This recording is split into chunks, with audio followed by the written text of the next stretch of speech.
And ladies and gentlemen of the jury, the prosecution is not going to get that man today. No, because I'm going to get him.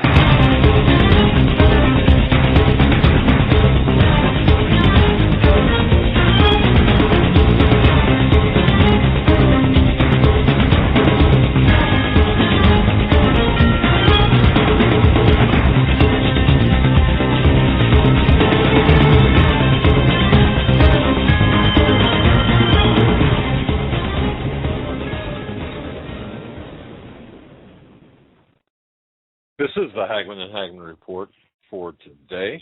It is Friday, March 1st, 2013. I'm Doug Hagmann. With me is my co-host in studio, my son, Joe Hagmann. Folks, you're about to hear 3 hours of unbiased and uncensored news, analysis, information that you need to know in these very perilous times. Folks, we broadcast live each and every weeknight from 8 to 11 p.m. Eastern Time. You can find us at our home base on the internet at homelandsecurityus.com. You can watch Joe tonight and then beginning on Monday, both of us in high-def video, as we simulcast in high-def video on the Christians United Broadcasting Network. I want to thank everyone for joining us. We want to thank you for your belief, your trust in us as we walk through this mess of news together.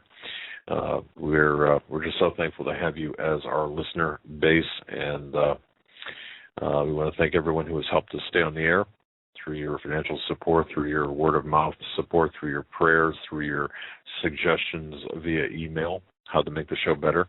We're taking them all to heart and implementing some new things as well. But anyway, just want to welcome you tonight to the program. Joe, how you doing this evening, sir? Very well. And I don't know how I sound. I can't hear you. That's because I'm on mute. There we go. I'm doing fine. Glad to be here. This is a Friday show. A lot of news to get into. Also, the beginning of the month. The title of the show, March In and Out Like a Lion, was your idea. You want to expand on that? Well, you know what, folks? I kind of do, actually. And, I had long conversations with a couple of my sources today, both with the Department of Homeland Security and other intelligence agencies. And it's interesting because the sources, both from the various agencies, are beginning now to say the same things. What I mean by that is we are to start anticipating what is about to take place or what is destined to take place and act accordingly. We are to act responsibly. We are to ready ourselves responsibly. We are to anticipate what is coming, and that's wisdom is anticipation in action. And right now there is a period of relative calm, I suppose. The calm before the storm. And I had asked, for example, I had asked my contacts and so many questions because so much needed to be asked. But what exactly? Where do we stand? And the one thing that was stated, the two-party system. For example, the Republicans versus Democrats, or the progressives versus the conservatives, so-called conservatives. Well, look at the change. There's no change. There's no difference between parties at this point. Look at what's taking place. And one individual, a good friend of mine, told me a story about a friend of a friend. Now, I'm not going to get into the story because I'm not even sure how. Of course, there's no way of really tracing this back. So, imagine this, though. Imagine you going to the doctor, and your doctor just comes right out and says, "Look, you've got 4 to 6 weeks to live because you've got this really bad cancer. And it's very aggressive, and it's going to kill you. There's nothing we can do for you at this point. Now, how would you feel? And I know that sounds like, wow, this is such a downer. Obviously, this is such a bad news. But don't think of it that way. Think about what you would do with the period of time that you have, knowing the fact that you don't have, that there's no turning back. In other words, there's nothing you can do at this particular point in time to cure your disease, to reverse your disease. You're terminal. It's going to take place. You are going to succumb to your disease. And what would you do? Well, at that point, you don't have any more. You don't have time for any more lies. You don't have any time for anything else but this narrow focus on getting your affairs in order. Accept the situation. Accept the fact that you're in that position. It does, and you just have to act. Not only for yourself, but imagine having children and perhaps even grandchildren. What would you do for them? And in a way, that was conveyed to me in that fashion. Now, I'm not doing my source any. Obviously, what I'm saying here is he certainly tells it a lot better than me. But this is where we are right now. I believe, after listening to all of the information from the sources. But here's a little bit more detail on this. As we look back in time, we've had reasons for us getting into World War I, the sinking of the Lusitania, for example, World War II, Pearl Harbor, the Vietnam War, Gulf of Tonkin. 9/11 jump-started and accelerated that war machine agenda. Just like February 1933, the false flag at Reichstag led to the Enabling Act. So, too, did the events of 9/11 lead to the various Patriot Act and the various policies and laws that are leading to the erosion of our rights. And Joe, you and I were talking about this earlier, were we not? I mean, look how quickly things have progressed. Look at the last several decades. And then look at the last 10 years, and look at the last 4 years or 5 years.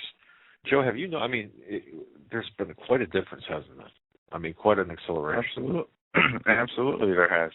And it's an engineered acceleration by an engineered plan. And there was a video, it was about 17 minutes long. You can go on YouTube and search for it. It's called Global Banker Admits We Engineered the Whole Thing. Right. I don't know how many of you guys saw that, but if you didn't, I would search for that and watch it. And they admit to engineering the beginning and the collapse of the currency. And they're talking about the dollar. Well, and Joe, and I want to say this, I'm so thankful for Judy McLeod and Brian at Canada Free Press and Kiko up there, because for printing the article I wrote about the first part. And the second part I hope to have done, and now tomorrow I'm going to work on it, and hopefully we'll have it shaped up, buttoned up, polished up.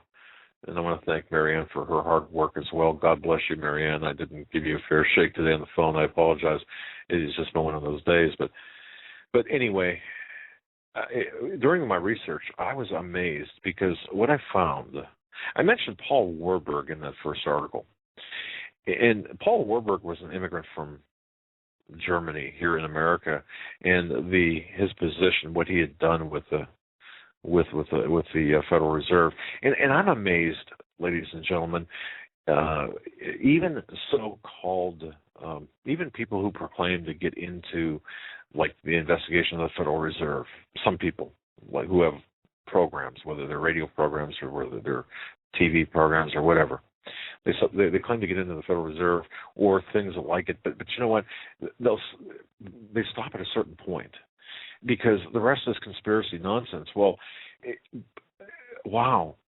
Let me just read something to you very briefly. It's 2 sentences here.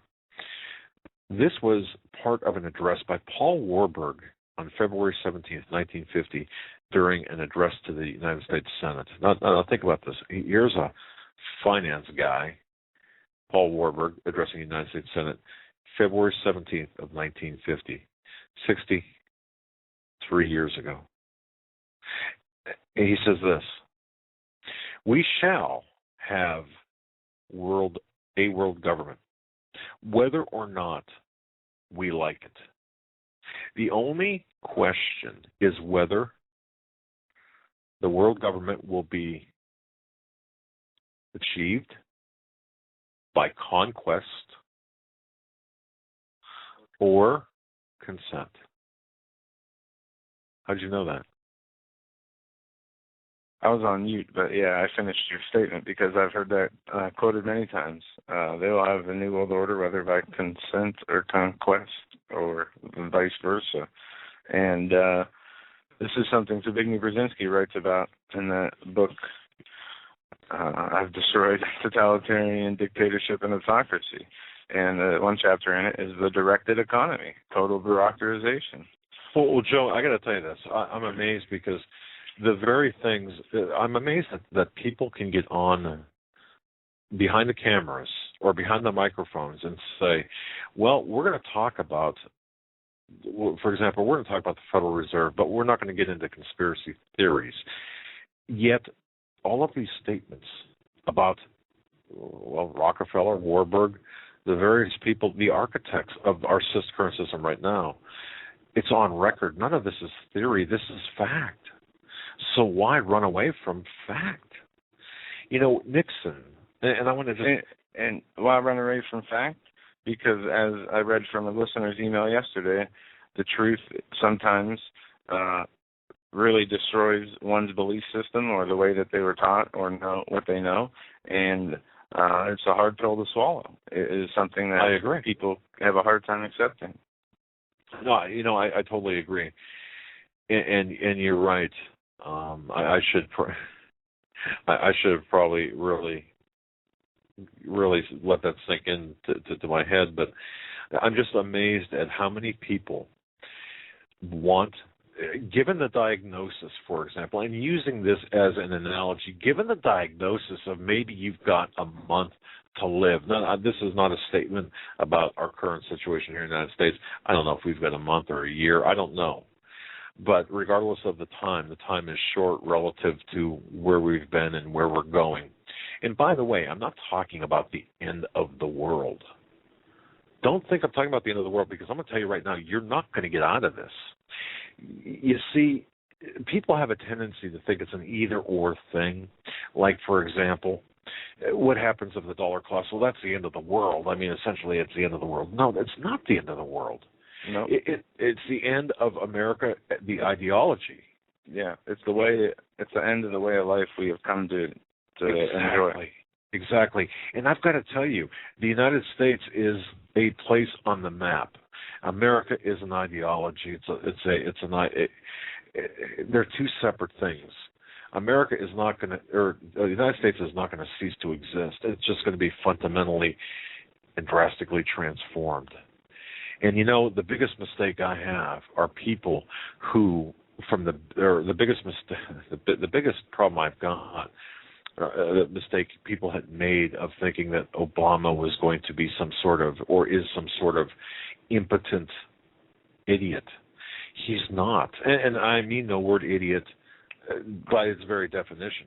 Right. He's not, and he's not a complete idiot like people say, but. He also looks better because of the thinking heads that are around him. And I'm not talking about the people that are appointed, that he has appointed to these positions and that he has around him on an for administrative purposes. I'm talking about the people behind the scenes, the real political powers, exactly. The Kissingers, the Brzezinskis, and all these other influences that are not and should not be involved in our politics, the David Rockefellers. But yeah, Right.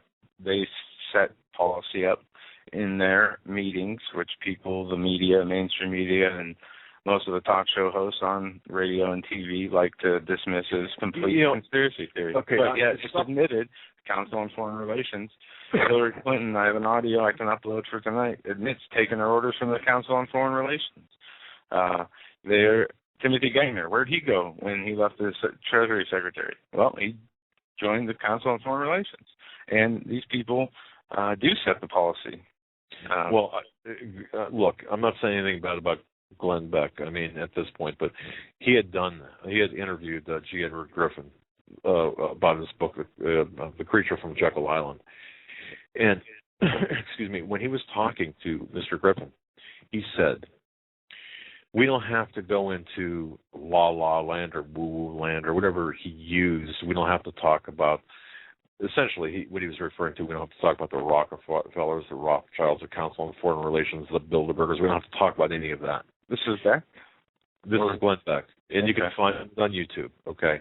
And I've got respect for the research that Glenn Beck has done. I'm not taking him to task on the research he's done, but I am taking him to task, and Mr. Beck or Joe, if you're listening, I know his researchers do tune in, and I want to just say hello, you're doing a great job. But if I can appeal to you, take it all of the way. Take the investigation to its bitter end and look, because you see, the Council on Foreign Relations and the Trilateral Commission, the Rockefellers, the Rothschilds, when you drill down to the end, that's where we're at. These are the people, the half a dozen families, the seven sisters, if you will. These are the entities, the groups, the people who are actually running the system, running the show. And everyone wants, and my source said this, and God bless you, sir. I'm not going to name you, obviously, by name, but God bless you and thank you for your insight. Everyone talks about the cobwebs and complains about the spider webs and stuff.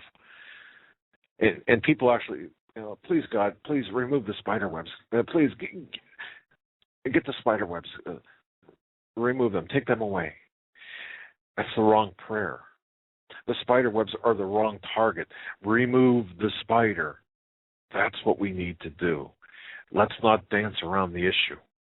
There's no time for half-truths and places people care not to go because they don't want to be considered to look like they're a certain type of person, which we will say a conspiracy theorist or the people who believe in the one world government. But at least Beck has come out and exposed the one world government to a certain degree in Agenda 21, but he won't go as far as is needed, as his audience deserves.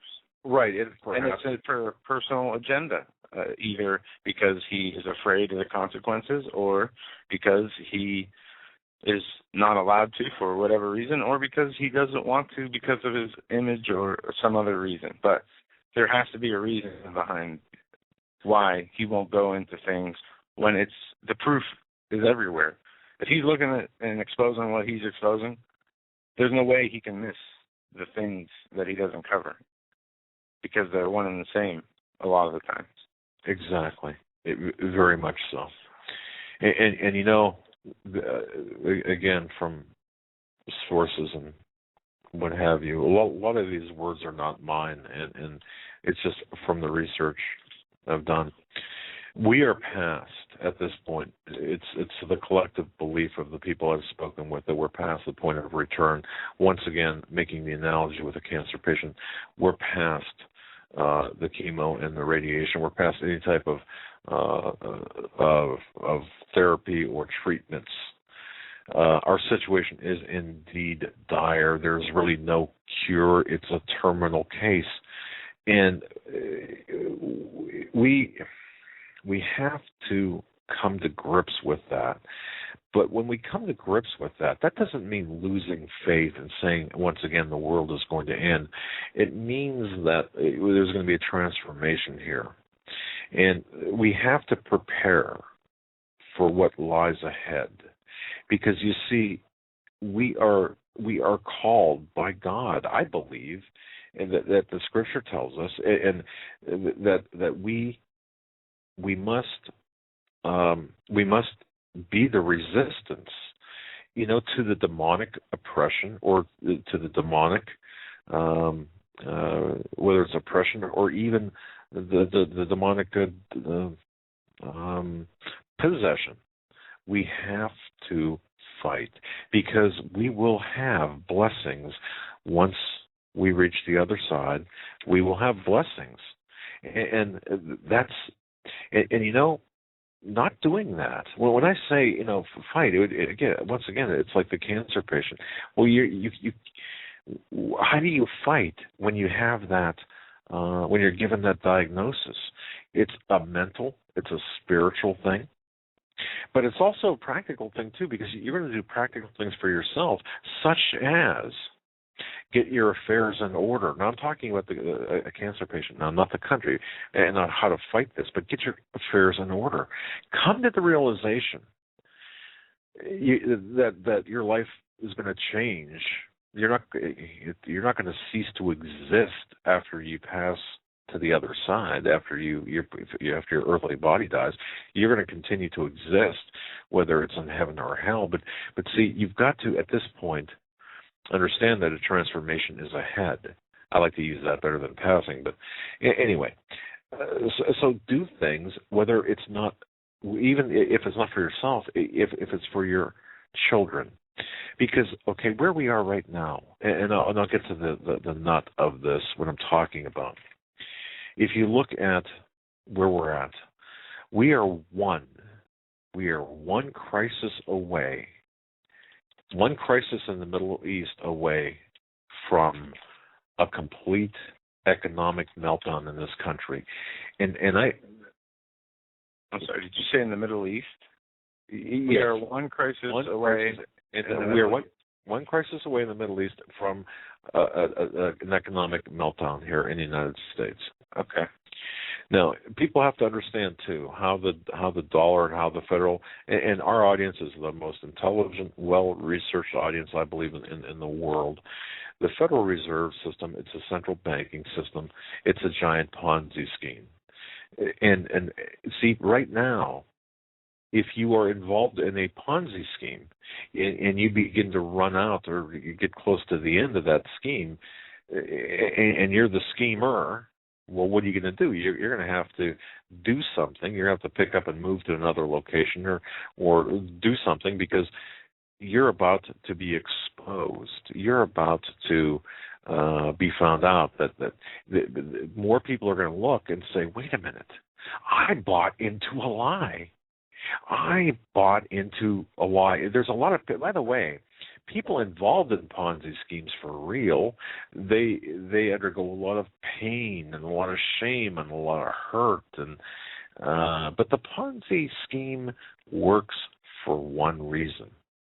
It works because there's this element of greed inherent in people. Some people, not everybody, but they're. Unmute yourself. You talk about me. I'm sorry. I've been doing it because of the sound. Okay. No, a lot of people are motivated by money, but the ones who have all the money are motivated by the power. Right, exactly. But think of it this way, too. If you don't like, and if you're uncomfortable with the cancer analogy, which I understand, look at our country as just a beautiful Italian-made suit coat, for example. And now again, these are not my words, or this is not my analogy, but I like this. If there is a tear in the seam of the suit coat or of a dress, that's easily repairable, is it not? You can go take it to a seamstress and have it repaired. But what about the fraying? Let's say you're on your suit coat or on your dress, made with this beautiful Italian silk. Instead of a rip in the seam or a separation at the seam, what happens if there is a worn through patch on the fibers on the arm, perhaps, or the fabric is frayed? in an area, and you can see it's almost becoming threadbare because of perhaps chafing. You see, the seam tear is easier to fix, but the frayed fabric is more of a problem. And what we're looking at with our country is not a tear in the seam. It's the frayed fabric. And it goes back to 100+ years. Well, actually, ever since this country was initiated, there was a plan for this global one world order. You could take it back to Albert Pike if you choose to. You could take it back to, however far back you want to take it back to. And then think of Washington's visions of 3 wars. Joe, are you familiar with that? The last war being his vision of cities being in flames. I have his book of diaries. I have the Washington Papers. It's the book of George Washington. I haven't read the whole thing, just selective parts, but no, I've never heard of that. Well, and I had not either, except in kind of in passing, but the last war of America, according to the visions of George Washington, his when I say visions, I guess that's the best word for it, is America's cities being in flames, and that's pretty consistent with perhaps Scripture, if you look at it in a broader sense and not apply it to the United States of America. But you look at this is how I believe it's going to play out based on the information I've been getting. It's going to be a situation where, because of the fact that we are one crisis away in the Middle East from a complete dollar crisis meltdown, a choke point, for example, if the dollar is not backed, or since the dollar is not backed by anything, not in terms of gold or silver or anything tangible, except for oil. Think about oil being cut off. Well, of course, that's going to affect the rate of the dollar, the value of the dollar. The dollar is going to be worthless. People are going to be essentially crying and rioting in the streets. The cities are going to burn, which is consistent with George Washington's vision. And of course, from there, you can also apply the biblical scriptures. If you choose to believe perhaps that America is Babylon or the daughter of Babylon or whatever you believe, but look at the scriptures that seem to apply with what we're seeing today. But we are past the point of no return. Our situation is dire. There's no cure. We're essentially analogous to the cancer patient. We are terminal. Now, had we understood the symptoms earlier, perhaps we might have had a chance. Okay, well, if you want to unmute your mic and read that, the city. It's called The Third Peril, Foreign Nations Attack the USA. This is George Washington's vision. And again, I heard the mysterious voice saying, "Son of the Republic, look and learn." At this, the dark, shadowy angel placed a trumpet to his mouth and blew 3 distinct blasts, and taking water from the ocean, he sprinkled it upon Europe, Asia, and Africa. And my eyes beheld a fearful scene. From each of these countries arose thick black clouds that were soon joined into one. Throughout this mass there gleamed a dark red light, which I saw hordes of armed men who moved with the cloud, marched by land, and sailed by sea to America. Our country was enveloped in this volume of cloud, and I saw these vast armies devastate the whole country and burn up villages, towns, and cities that I beheld springing up. My ears listened to the thundering of the cannon, the clashing of the sword, and the shouts and cries of the millions in mortal combat. I heard again the mysterious voice saying, "Son of the Republic, look and learn." And I'll post this article in the chat for you guys to read the rest, because there's a lot more. Well, thank you very much for that. And his vision does call for the cities to be in flames. So right now, we have to get out of denial. Everyone has to get out of denial. Realize where we are in this path of crises. A little back up a sec. Do you know if these the things from Washington's were dreams, were visions, were his own interpretations of things that could happen, because, yeah, I understand where you're going with this. I believe that he believed that they were angelic or divine revelations to him. I want to do some research on this. So Monday I'll have a better explanation of the origins and how they came to be. And perhaps, folks, you can use that as your homework assignment, so to speak. Look at the George Washington, what he had to say. But we're getting to that point, and the point that we're at right now, because in this Ponzi scheme, if you understand the Ponzi scheme, the economic Ponzi scheme, the attitude of the majority of Americans right now is, and I'll quote this: "I've got mine. Too bad for you." Okay. I've got my piece of the pie.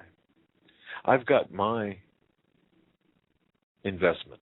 And when you're in a Ponzi scheme and you realize that you've kind of been had, and you've got like an investment, we'll say US dollars, the normal course of what people will do is try to unload that on someone else. Meaning, I've got,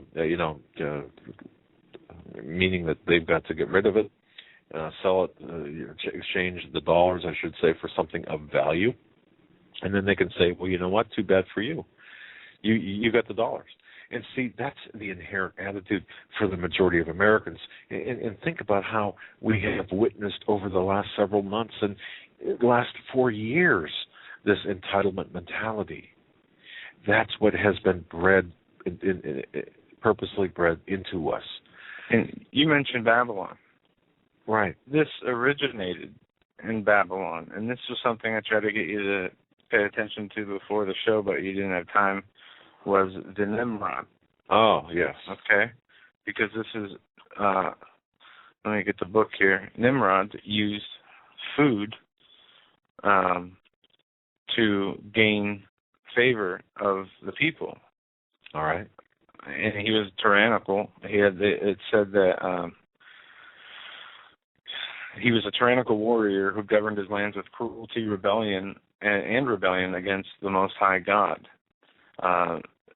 Nimrod and his offspring prodigies were insolvent, violent, and proudly independent of the Maker.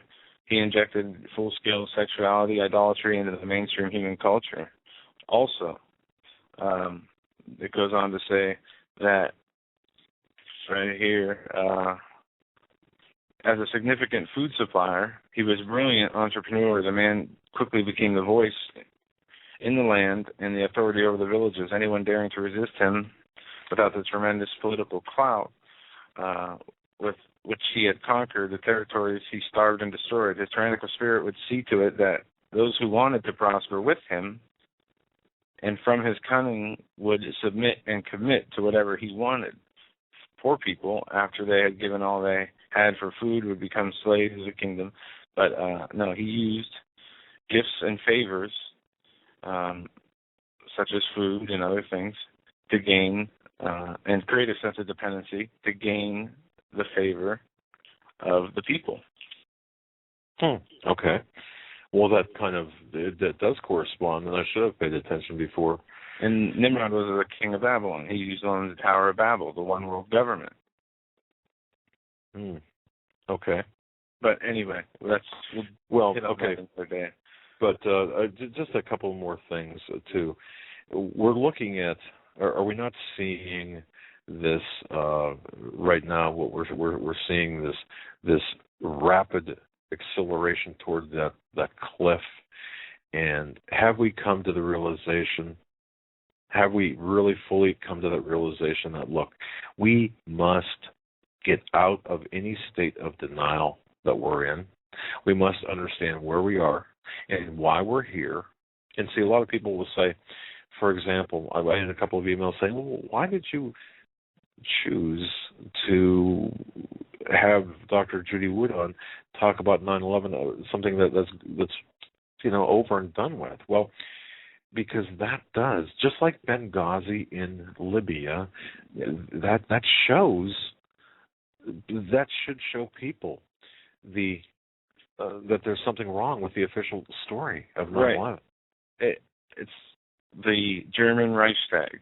Exactly. It is the Gulf of Tonkin. It is the excuse used to take away our rights that has changed our society and culture forever, that enabled the military-industrial complex to turn into this gigantic machine that has invaded countless of countries and killed millions of people since September 11th, in the name of September 11th, that, in my opinion, was at the very least let to happen, if not helped orchestrated by criminal elements of our government. Exactly.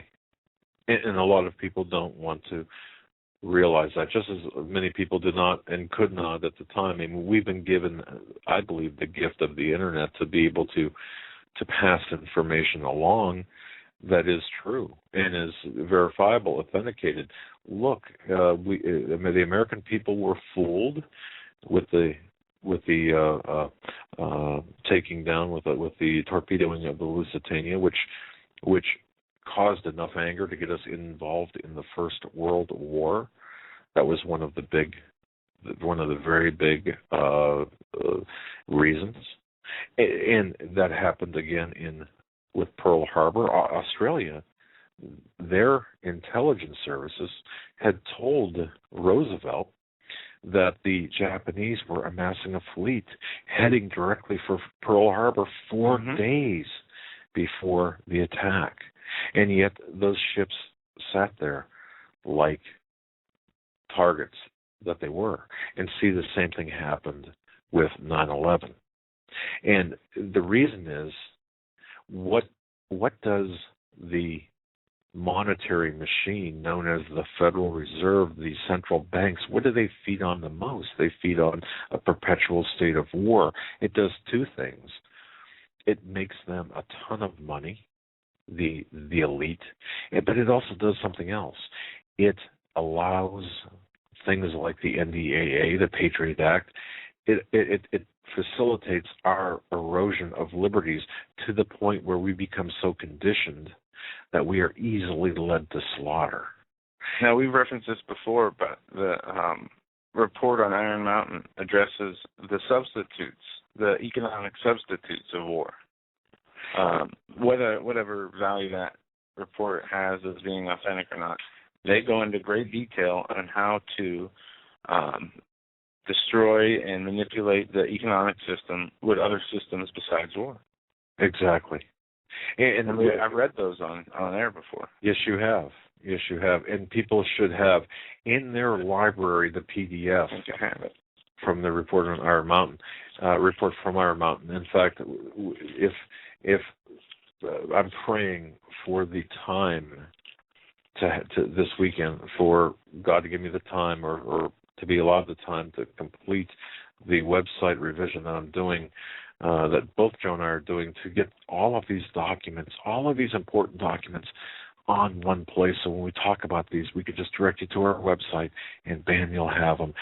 Look, folks, I know you can get them on your own, but there are so many more documents that really tell the story of what's going on. And I just want to finish up with this really, really quick. Obama is going to be going to Israel, and Genesis 12, chapter 2, verse 3. By the way, there are a lot of people out there who are angry at Israel and saying we should cut off all of our support of Israel, and Israel was responsible for 9/11. There's a lot of mistruths out there. You have to understand, there's this misunderstanding about Zionism versus the Jewish people. That's not the topic of the program today. But let's just take a really quick look at God's promise to bless those who bless Israel. I just want to say this too. You see, we talk about the news and current events and what's taking place today. And every day that goes on, every single day that I look at this, with the Bible on one side of my desk and a gun on the other side of my desk. I'm speaking metaphorically now, with the exception of the Bible. It's there, but I mean, you can almost no, it's not. but here's, it's in the middle is a pile of newspapers and magazines and news reports. It's so difficult not to look at the news reports and look at the Bible. And I mean, it's right out of the Bible what we're reading. Yep, and I was listening to something on this today, how there is no other explanation. Okay, think about this. For the people who don't say the Bible God isn't real, the Bible is a myth, well, how come everything that is happening in this life that we live in right now and everything that has happened in history not only was prophesied about in the Bible, it has all come to pass? There's no other excuse for the things that happen the way they're happening, as it says they would in the Bible, unless the Bible was true. Now, there's no books on evolution from the first monkey to walk the earth to turn human on how that happened, but there is a book given to us by the Creator explaining exactly what happened and how it happened. But still people don't want to understand because it interferes with maybe what they like to do, or how they like to act, or how they want to believe, leading back to man's will versus God's will. People don't want to be, they say, oh, religion is a system. The Zeitgeist movie uses this. Religion is a system to just a control mechanism of the masses. Well, to a certain extent, that's true, but Christianity is not anything like that. It frees you, okay? And no matter what denomination of religion you are in Christianity, the people who walk with Jesus, have a pure heart, are the true Christians, and they are the ones that are the Christianity. Now, for other religions, or people in other religions and denominations who hold on to that denomination more than they hold on to the Lord, that's a huge problem. But so to the extent that that movie demonizes all religion as a control mechanism, it is completely wrong. But yes, it is used as a control mechanism. Look at Islam. That's just one example, but even more so in Christianity. You see not the level of control where they control, what people wear and et cetera. To most of mainline Christianity through the denominations are conforming to society, therefore being controlled, and that leads to the control of the people now because the church is saying it's okay for same-sex marriages to happen. What effect is that having on their congregations? Well, you're correct, but the statement, religion is the opiate of the people or opiate of the masses, attributed to Karl Marx,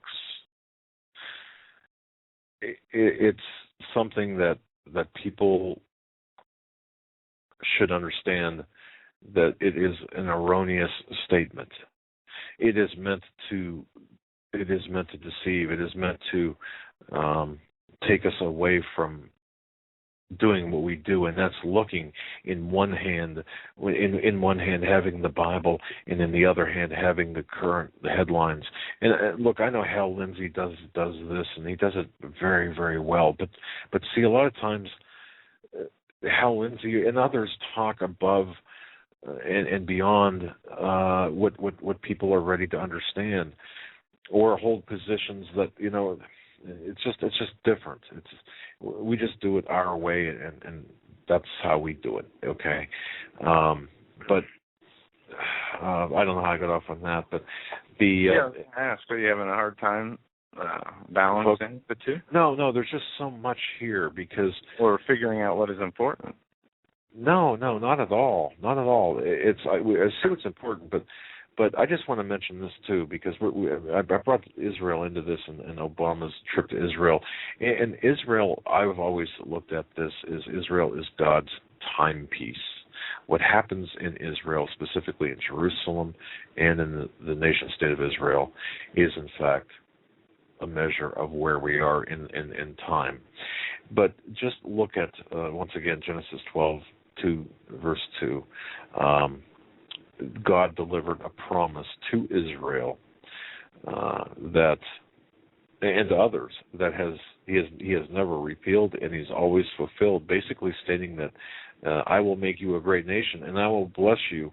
I will make your name great, and you will be a blessing. I will bless those who bless you, and whoever curses you, I will curse. And all of the peoples on earth will be blessed through you. Now that's never changed, and that's right at the beginning of the Bible. Okay, so just a quick jump through time here. This country that we live in, America, the ideology of America, has been greatly blessed as it blessed Israel, beginning with its founding in May of 1948. October of 1946, President Truman was a backer of the creation. And from 1947, Truman instructed the State Department to support the UN plan for the creation of Israel, and reluctantly they did so. There was many questions and much rending of garments there, but Truman said it's going to happen. And so at midnight on May 14, 1948, the Provisional Government of Israel proclaimed a new state of Israel. That was at 6 o'clock Washington time. 11 minutes later, on the same day, the United States, in the very person of then President Truman, recognized a provisional Jewish government as the de facto authority of the new Jewish state. And Truman crossed out the Jewish state in his recognition document and inserted the state of Israel. That's significant. But has the United States been blessed for its critical role in Israel's rebirth financially? We have. Well, we've prospered. Go ahead. Finish. Well, look, think about this. From 1948, 60 years hence, America grew by 1,400%. In 1948, gross domestic product of the United States was just over $1 trillion. 60 years later, it grew to over $14 trillion per year. In that same period, our country enjoyed the time of the greatest freedoms. But whatever Americans have done with that, however, what Americans did with that freedom, that's a separate issue. But just one more thing, under Eisenhower and Kennedy and Johnson, Nixon, Ford, Carter, Reagan, the United States proved to be a reliable and generally trustworthy friend of Israel. The Nixon tapes, if you remember back in the Watergate time, they were a little bit dicey, but he was ultimately, admittedly dicey, but he was ultimately, in the end, a consistent friend of Israel. But in Genesis 15, God gave Israel the land. Okay, just remember that. But I want to jump in here and ask you a question, and this might, I don't know if anybody can answer this. If we are blessed because of our prior help with Israel, could we be cursed for helping them with, or helping them promote corrupt government, or letting the governments run? Our governments are corrupt, obviously. Our government is corrupt. I don't know about how far the Israeli government corruption is. I'm sure. But every government is full of corruption. What if we are promoting the corrupt side of that? Would that cause the opposite effect? Because we are not helping Israel by helping the corruption of that land. No, I understand what you're saying. I think God has a way of sorting those things out. I agree. But if we just take a quick walk, you look at Carter through his Camp David Accords, 1978, the forced peace agreement between Israel and Egypt.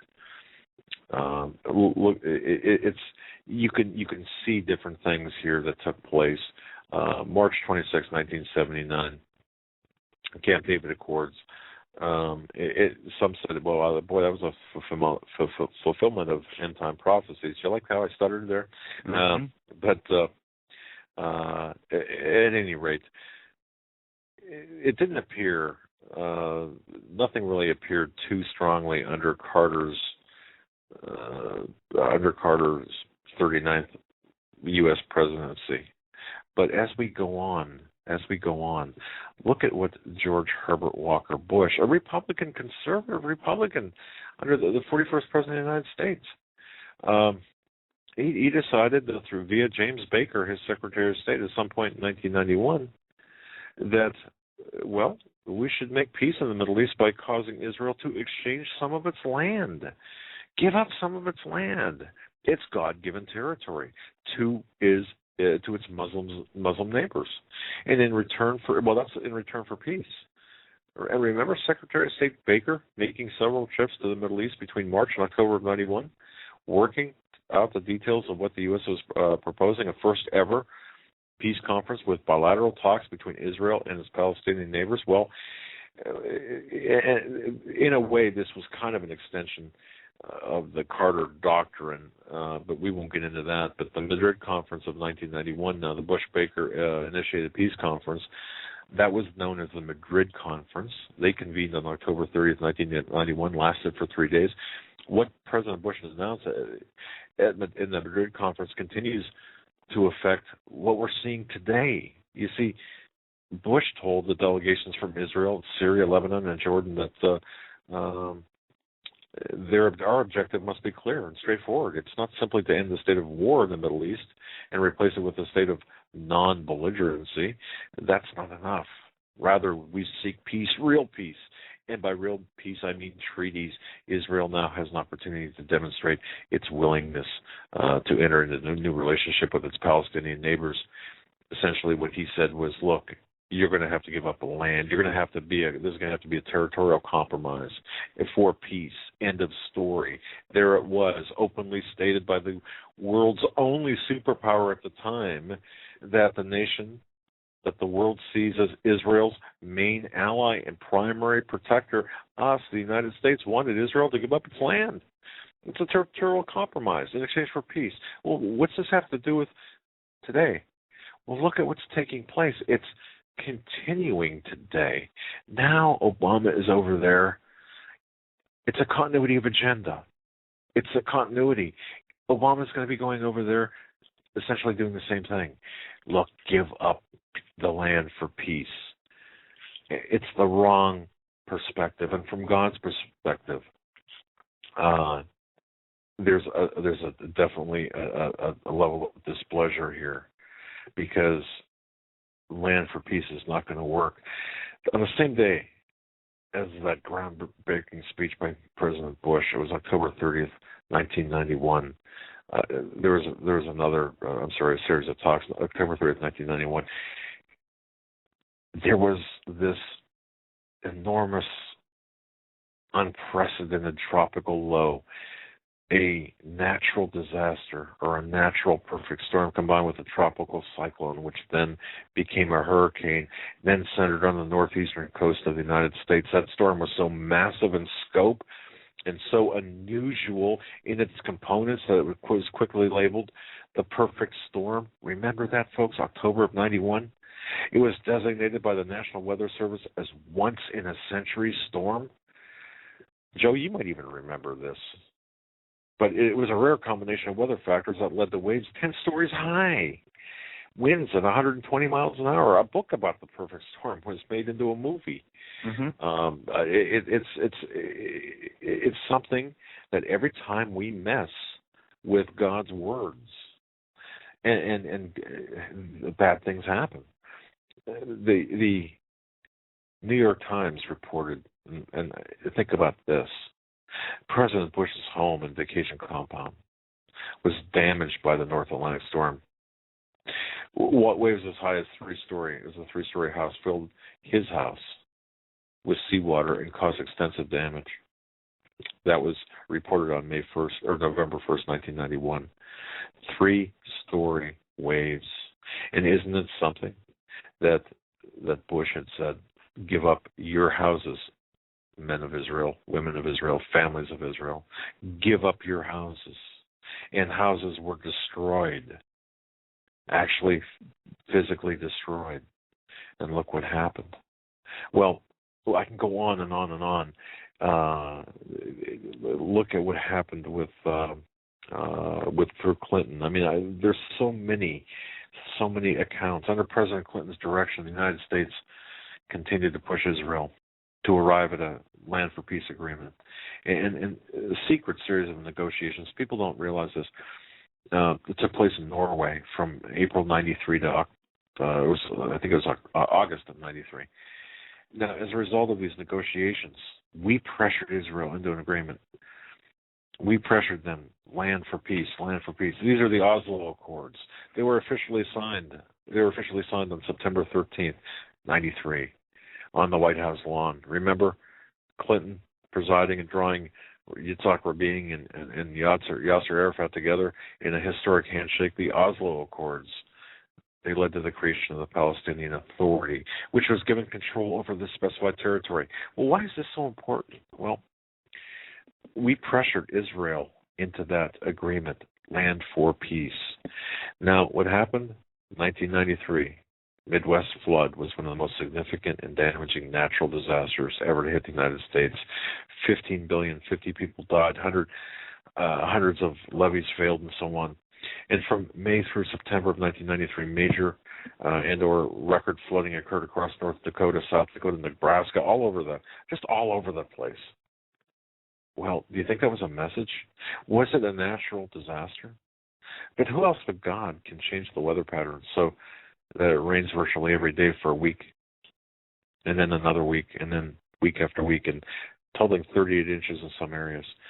It just happened, by the way, to fall for a time period starting right after the Oslo Accord negotiations were called to order until the end of the negotiations, until the signing of the paper. Once that paper was signed, the rain stopped. And many other things happened in the Clinton administration. And in the administration of George W. Bush, we mentioned this before, the Hurricane Katrina, the settlements that were involved in the Gush Katif arrangement, the same measure of land that Israel was forced to give up was the same measure of land destroyed by Hurricane Katrina. And so why do I mention all this? Why do I mention all this? The reason being, what do you think Obama is going to do and has been doing as an antagonist to Israel?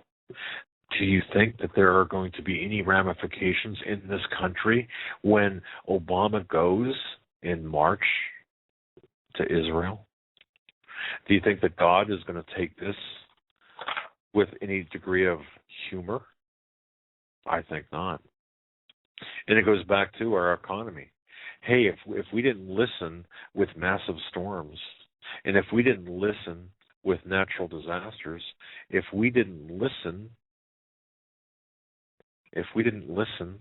then are we going to listen now? I just wonder. I don't know.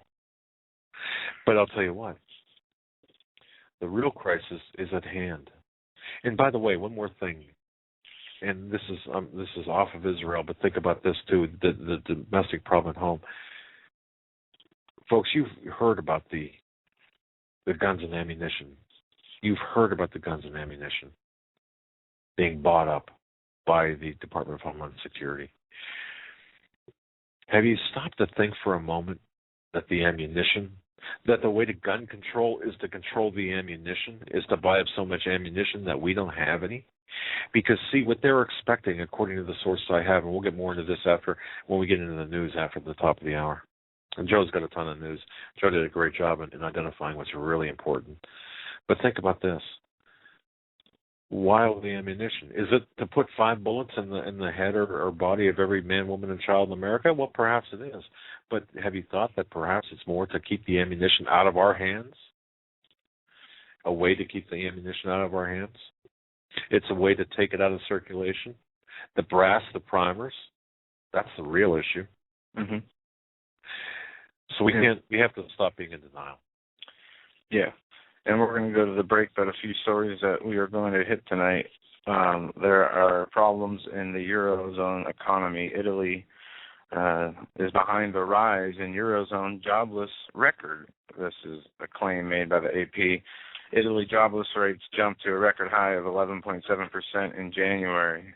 Also, Department of Homeland Security is being sued by a civil rights group over the internet kill switch. Also, out of Greece, a promise from the army has been obtained not intervene against a civil uprising. We're going to get into that. Also, I am not a dictator. There was some gun legislation that was passed today, and some other legislation that we need to get to, both good and bad. And with that, we're going to go to break. You're listening to the Hagmann and Hagmann Report this first day of March 2013. And time flies. It is already March. Unbelievable. But we'll be right back with more headlines and your calls coming up. You're listening to the Hagmann and Hagmann Report. Stay with us.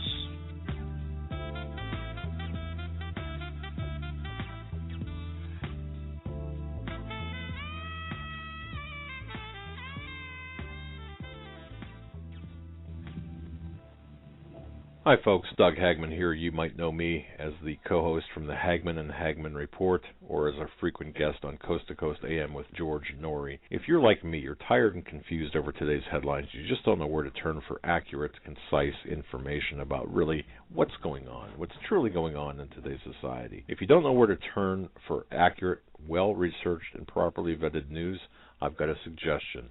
In fact, it's a requirement. Bookmark Canada Free Press. That's CanadaFreePress.com on the internet.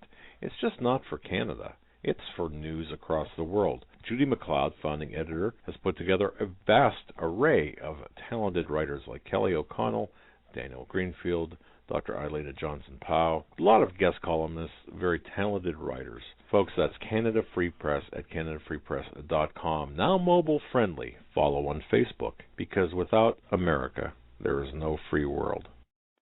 Survival of the fittest. In any and all situations, survival is your number one priority. That requires being tough and thinking smart. And the folks at Freeze Dry Guy are going to help you do just that. They have the long-range patrol ration entrees, what they call the Brick Pack. When you're in survival mode, it is absolutely the best item for your survival pack or bug-out bag. You can go farther, faster, and carry more food with the LRP cold weather ration entrees. Not only do these long-lasting, durable entrees help sustain you or your family through the harshest environment or situation, they are by far the most delicious of their kind. No contest. With a variety of tasty entrees, you can't beat the LRP Brick Packs. Let Freeze Dry Guy help you in your survival situations. Go to freezedryguy.com. That's freezedryguy.com, or call 866-404-3663. That's 866-404-FOOD.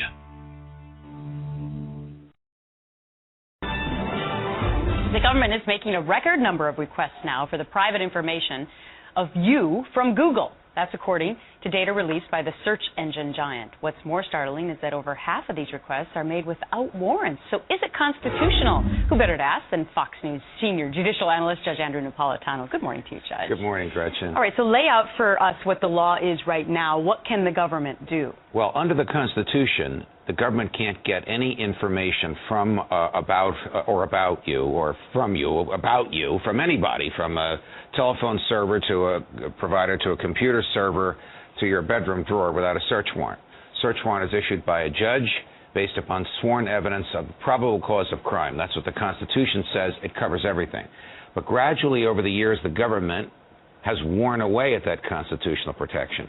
In 1986, in the Reagan administration, the government enacted the Electronic Privacy Act, which basically said federal agents can write their own search warrants, bypass judges, and get information about you from banks. In 2001, the government did it again with the Patriot Act. So where does it stand today with emails, which is what Google reported yesterday? About a month ago, the Senate voted to prohibit the government from getting people's emails without a search warrant. The legislation died in the House.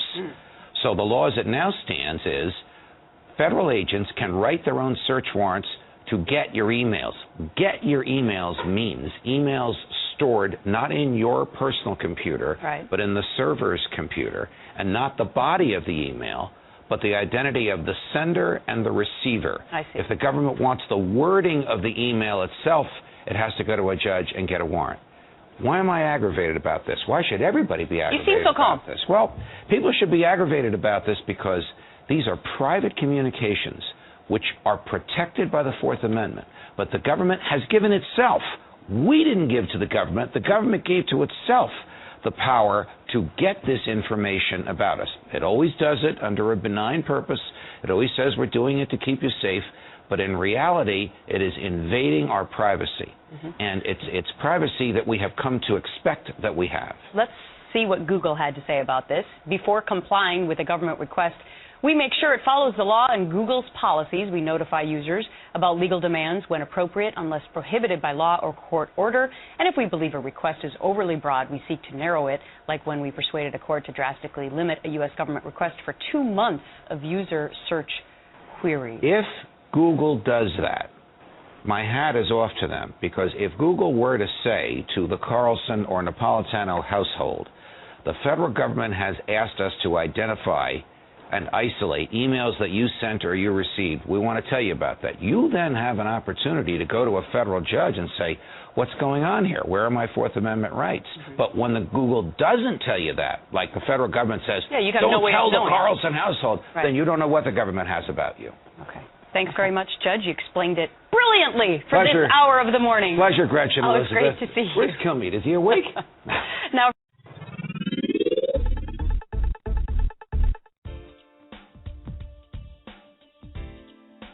hold on to your seat. The Hagmann and Hagmann flight is now taking off.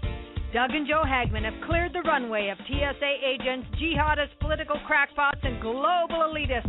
Now get ready for some real news. Here they are, Doug and Joe Hagmann.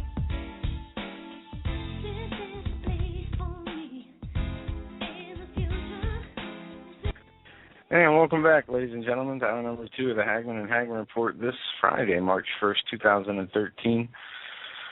We are going to be taking calls in the third hour. I just confirmed that with my father, as we have a lot of news to get into in this next hour that is important. We all know what is going on with the sequestration. Today, Mayor Bloomberg weighed in saying, don't panic about the sequestration. At midnight tonight, bevy of steep spending cuts will hit the federal government unless Congress and the White House agree to an alternative deficit cutting proposal. Now, I was listening to Glenn Beck for a couple of seconds when I was running some errands today, and they were talking, they were making jokes. What do you say? Oh, the cell phone towers are collapsing. No police are responding to 911 calls, and kind of mocking the urgency that the government has put on, basically, with Janet Napolitano saying, terrorist attacks could be more likely to happen if this happens, and think the sky's going to fall. There's not going to be people to do air traffic control, but this is what we went through this earlier this week. The Republicans wanting to cede power over to Obama on this issue. Now, okay, Obama sequester amassed $300 billion in new revenues called spending cuts. When President Obama put out his balanced plan to avoid the automatic sequester cuts, no one noticed, which is probably just as well for Obama, given how embarrassing and unbalanced it is. Last week, the New York Times wrote about how Obama hasn't actually come up with a proposal to avert sequestration, let alone one that is politically plausible. Turns out Obama did have one, although Brooks can be excused for not knowing it. That was the author of the article, since the administration hasn't exactly been promoting the so-called plan. That, too, is understandable, since it isn't a plan at all. It's just a list of numbers with a little to back them up. There are little details, for example, about the $200 billion in cuts to defense and domestic discretionary programs. Other than that, Obama wants them split evenly. And while he offers $400 billion in health savings, 30% are lumped into a bucket labeled other. Worse, Obama's balanced plan actually counts hundreds of billions of new revenue from taxes, fees, and rebates as spending reductions. Example. His plan to strengthen unemployment insurance is labeled as a cut, but it's really a $50 billion tax hike. The $35 billion from the Federal Worker Retirement Program involves boosting worker contributions. But most of the $35 billion in Medicare savings comes from charging wealthy seniors more. $140 billion in reduced payments to drug companies are in fact rebates. Obama wants drug makers to pay Uncle Sam for selling drugs to poor seniors. As a result, instead of and there's a couple more in here I'm going to go through. As a result, instead of a $1.2 trillion in spending cuts called for by the sequester over the next decade, Obama would add more than $1 trillion in revenues, while cutting outlays only about $600 billion. And most of those aren't really cuts, but tiny reductions in projected spending growth over the next decade. In the end, the plan will do nothing to forestall the nation's oncoming debt crisis. I just want to say this, Joe, and ladies and gentlemen, what you are witnessing is just political theater. That's all it is. It's the backroom deals have already been made. This is for public consumption. For example, the DHS released more than 2,000 illegal aliens. Okay, this was planned out. This is a dramatic. This is a show. Yes, I thought. Let me check. I have an article here. This is from yesterday, ABC News. Right. Department of Homeland Security Secretary Janet Napolitano had no part in the decision to release low-risk illegal immigrant detainees. Also, there was another article saying that ICE, I have it right here, White House and the Department of Homeland Security were unaware of ICE's decision to release detainees until the agency announced it, administration officials say. This, I think, was from Politico. Okay. So, but no, you're onto something, because today there was an article about Department of Homeland Security being involved in what you just said, in cutting. But this is about conditioning, because, for example, even the conservative, small c, Washington Times, their headline, DHS released more than 2,000 immigrants. Now, folks, understand this, though. Now, see, here's where the scales have to be taken from people's eyes. The only illegal, first of all, the word immigrants is an incorrect statement. They're here illegally, so they're illegal aliens. But the only ones that are being held for deportation are the ones who have committed some sort of serious crime. So they're releasing criminals with no other means of support than committing more crimes. So, in other words, and by the way, they're planning on releasing. And I don't know if you've heard this, but they're planning on releasing another 3,000 during March. So, in like a lion and out like a lion March. So, well, yeah, this headline. This is a new headline from today. AP. Exclusive. Department of Homeland Security released over 2,000 immigrants. And they weren't immigrants, they were illegal aliens. Correct. But what's with the blaming ICE on the 27th of February the 27th or the 28th in Politico. Right. Yet now they're saying the Department of Homeland Security released from its jails more than 2,000. Well, I'm sorry. What's the question? It's ICE is under the umbrella of DHS. Okay, but they made a distinction that the White House and the Department of Homeland Security. Yes. Right here, the White House and the Department of Homeland Security were unaware of ICE's decision to release detainees. No, but even though they're under the umbrella, but the headline read. ICE released over 2,000. Well, okay. No. I see where you're headed with this. No, it was, look, this is a move to get the attention of the American people away from what's going on. Or it's actually a multifaceted move here. Yeah, Agenda 1, they're blaming on the sequestration. They're saying that they need more money for other things because of the sequestration. They had to release them. Well, right, and they're doing this. This regime is doing this. Americans are out drinking. They're going to movies. They're going to buy big TVs at the mall. They're buying cars. They've got their heads in the sand, and so this is a way to make the situation seem so dire and blame everyone else and kick the can down the road and saying, see, look what's happening because of irresponsibility. And they're playing on the factions, on this fictitious faction of the government, when it's the agenda of both the Republicans and Democrats. Forget that. It's the objective of the current government with the executive regime, the executive branch under the regime of Obama heading this up and saying, okay, how can we make the situation seem so dire, so Armageddon-like, apocalyptic? Well, okay, one big thing we can do is we'll take 2,000 illegal aliens and throw them onto the streets. It wasn't a unilateral decision by ICE. Can you imagine? And I've seen websites, very popular websites with well-known people say, well, it's the head of ICE that he should be flogged and he's a bad person, without regard to understanding that this is all a dog and pony show. So don't think that this was a unilateral decision. This was a decision that was made. And by the way, while we are being distracted with all this news of sequestration, what are we not seeing that this fog being used by the magic in D.C., what's all this covering?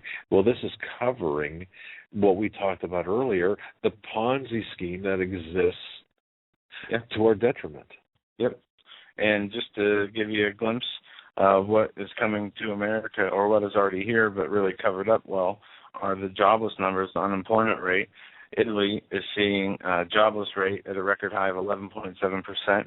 And in 2012, in January, it was 9.6. Now we have the 17 countries, their employment rates from last year and this year. The European Union, or the 27 countries in general, went from a 10.1 to a 10.8. We have the biggest jumps. We have Cyprus, 9.9 to 14.7. In Greece, let's see, what's Greece? They say right now it is, or in 2012 it was 20%, 20.8%, but they don't have numbers for now. Portugal, 14.7% in 2012 of January. Today, 17.6%. Even Spain, 23.6% last year, up to 26.2% in January of this year. So what does this all mean? Well, it means that the number of unemployed in Europe has risen in overall of the 27 countries, but in Italy, in Greece, in Portugal, in Spain, in the problem areas we're seeing, it has risen very steeply. And it goes on. This is the highest unemployment level in Italy in 21 years, 11.7%. And what is it? France, they have their socialist president. Okay, and I have something on here. Now would be the time to have Constance, our French correspondent, call in with the report there. But see, where's France? Go ahead. No, but just to kind of walk back just a couple of steps, because your neighbor might be telling you, for example, things are looking very good because look at the Dow. Look at the Dow. Everything is fine. Everything is good. But see, the devil, and I mean this perhaps literally, the devil is in the details with respect to the Dow. The Dow Jones Industrial Average will be the first U.S. equity benchmark to reach new highs. we're looking at this in such a skewed fashion. For example, you see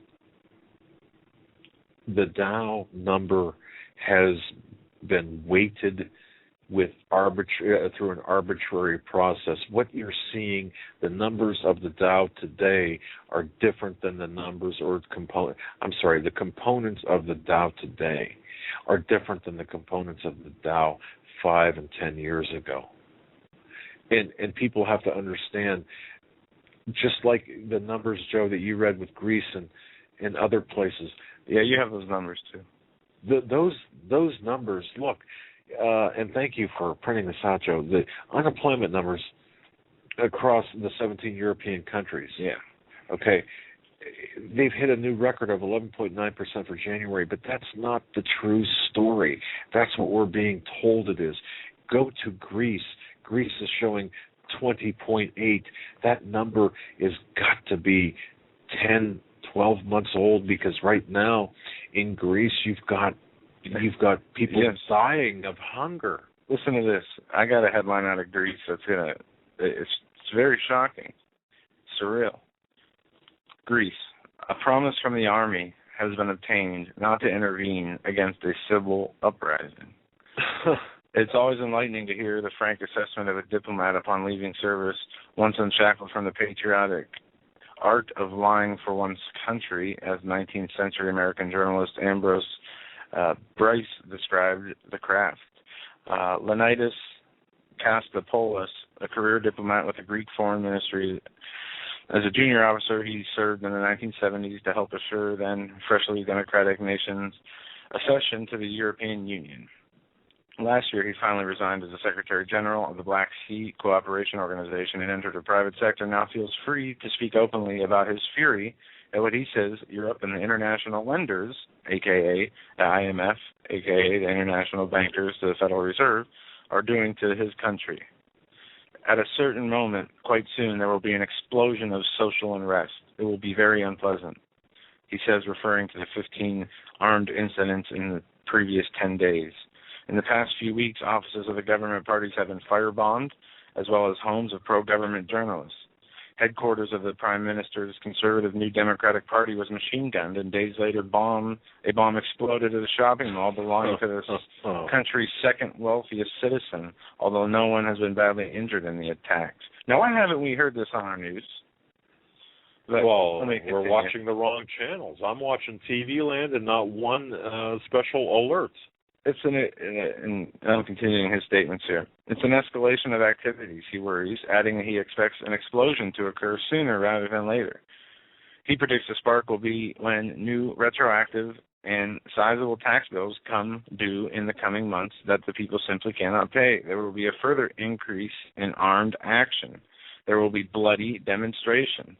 These actions are condemnable, of course, but I feel that this sort of armed activity will increase as long as the government continues to impose oppressive measures against the Greek people. Now, you can substitute Greek for American because this is what's happening here. Well, let's bring it home, folks. Let's bring it to the domestic side right now. Consider a couple of these. Consider one or more of these. Right now, 24%, or I'm going to say 25%, that's 1 out of every 4 Americans has more unsecured debt, credit card debt, than money in the bank. That's never happened before in recent history. I don't have either. So no credit cards and no money. So I'm all right. And you know what? There's a certain, folks, I know you're like us out there. There's a certain freedom with that, isn't there? No, in fact, I purchased something at the store, and they said, "You want to apply for a credit card?" And I just laughed. I'm thinking, yeah, that'll work. No, it won't. But anyway, JCPenney, for example, people look at retail, these anchor retail establishments, as kind of a barometer of things. They, for the first time in more than 30 years, they lost $4.5 billion in sales in the first year of their CEO, Ron Johnson's turnaround plan. See, Johnson was brought into the penny conglomerate to because they thought, well, hey, we can change things through a change of policy and, spit and polish on the racks. Well, no, it's deeper than that. So for the first time in more than 3 decades, pennies lost $4.5 billion in sales.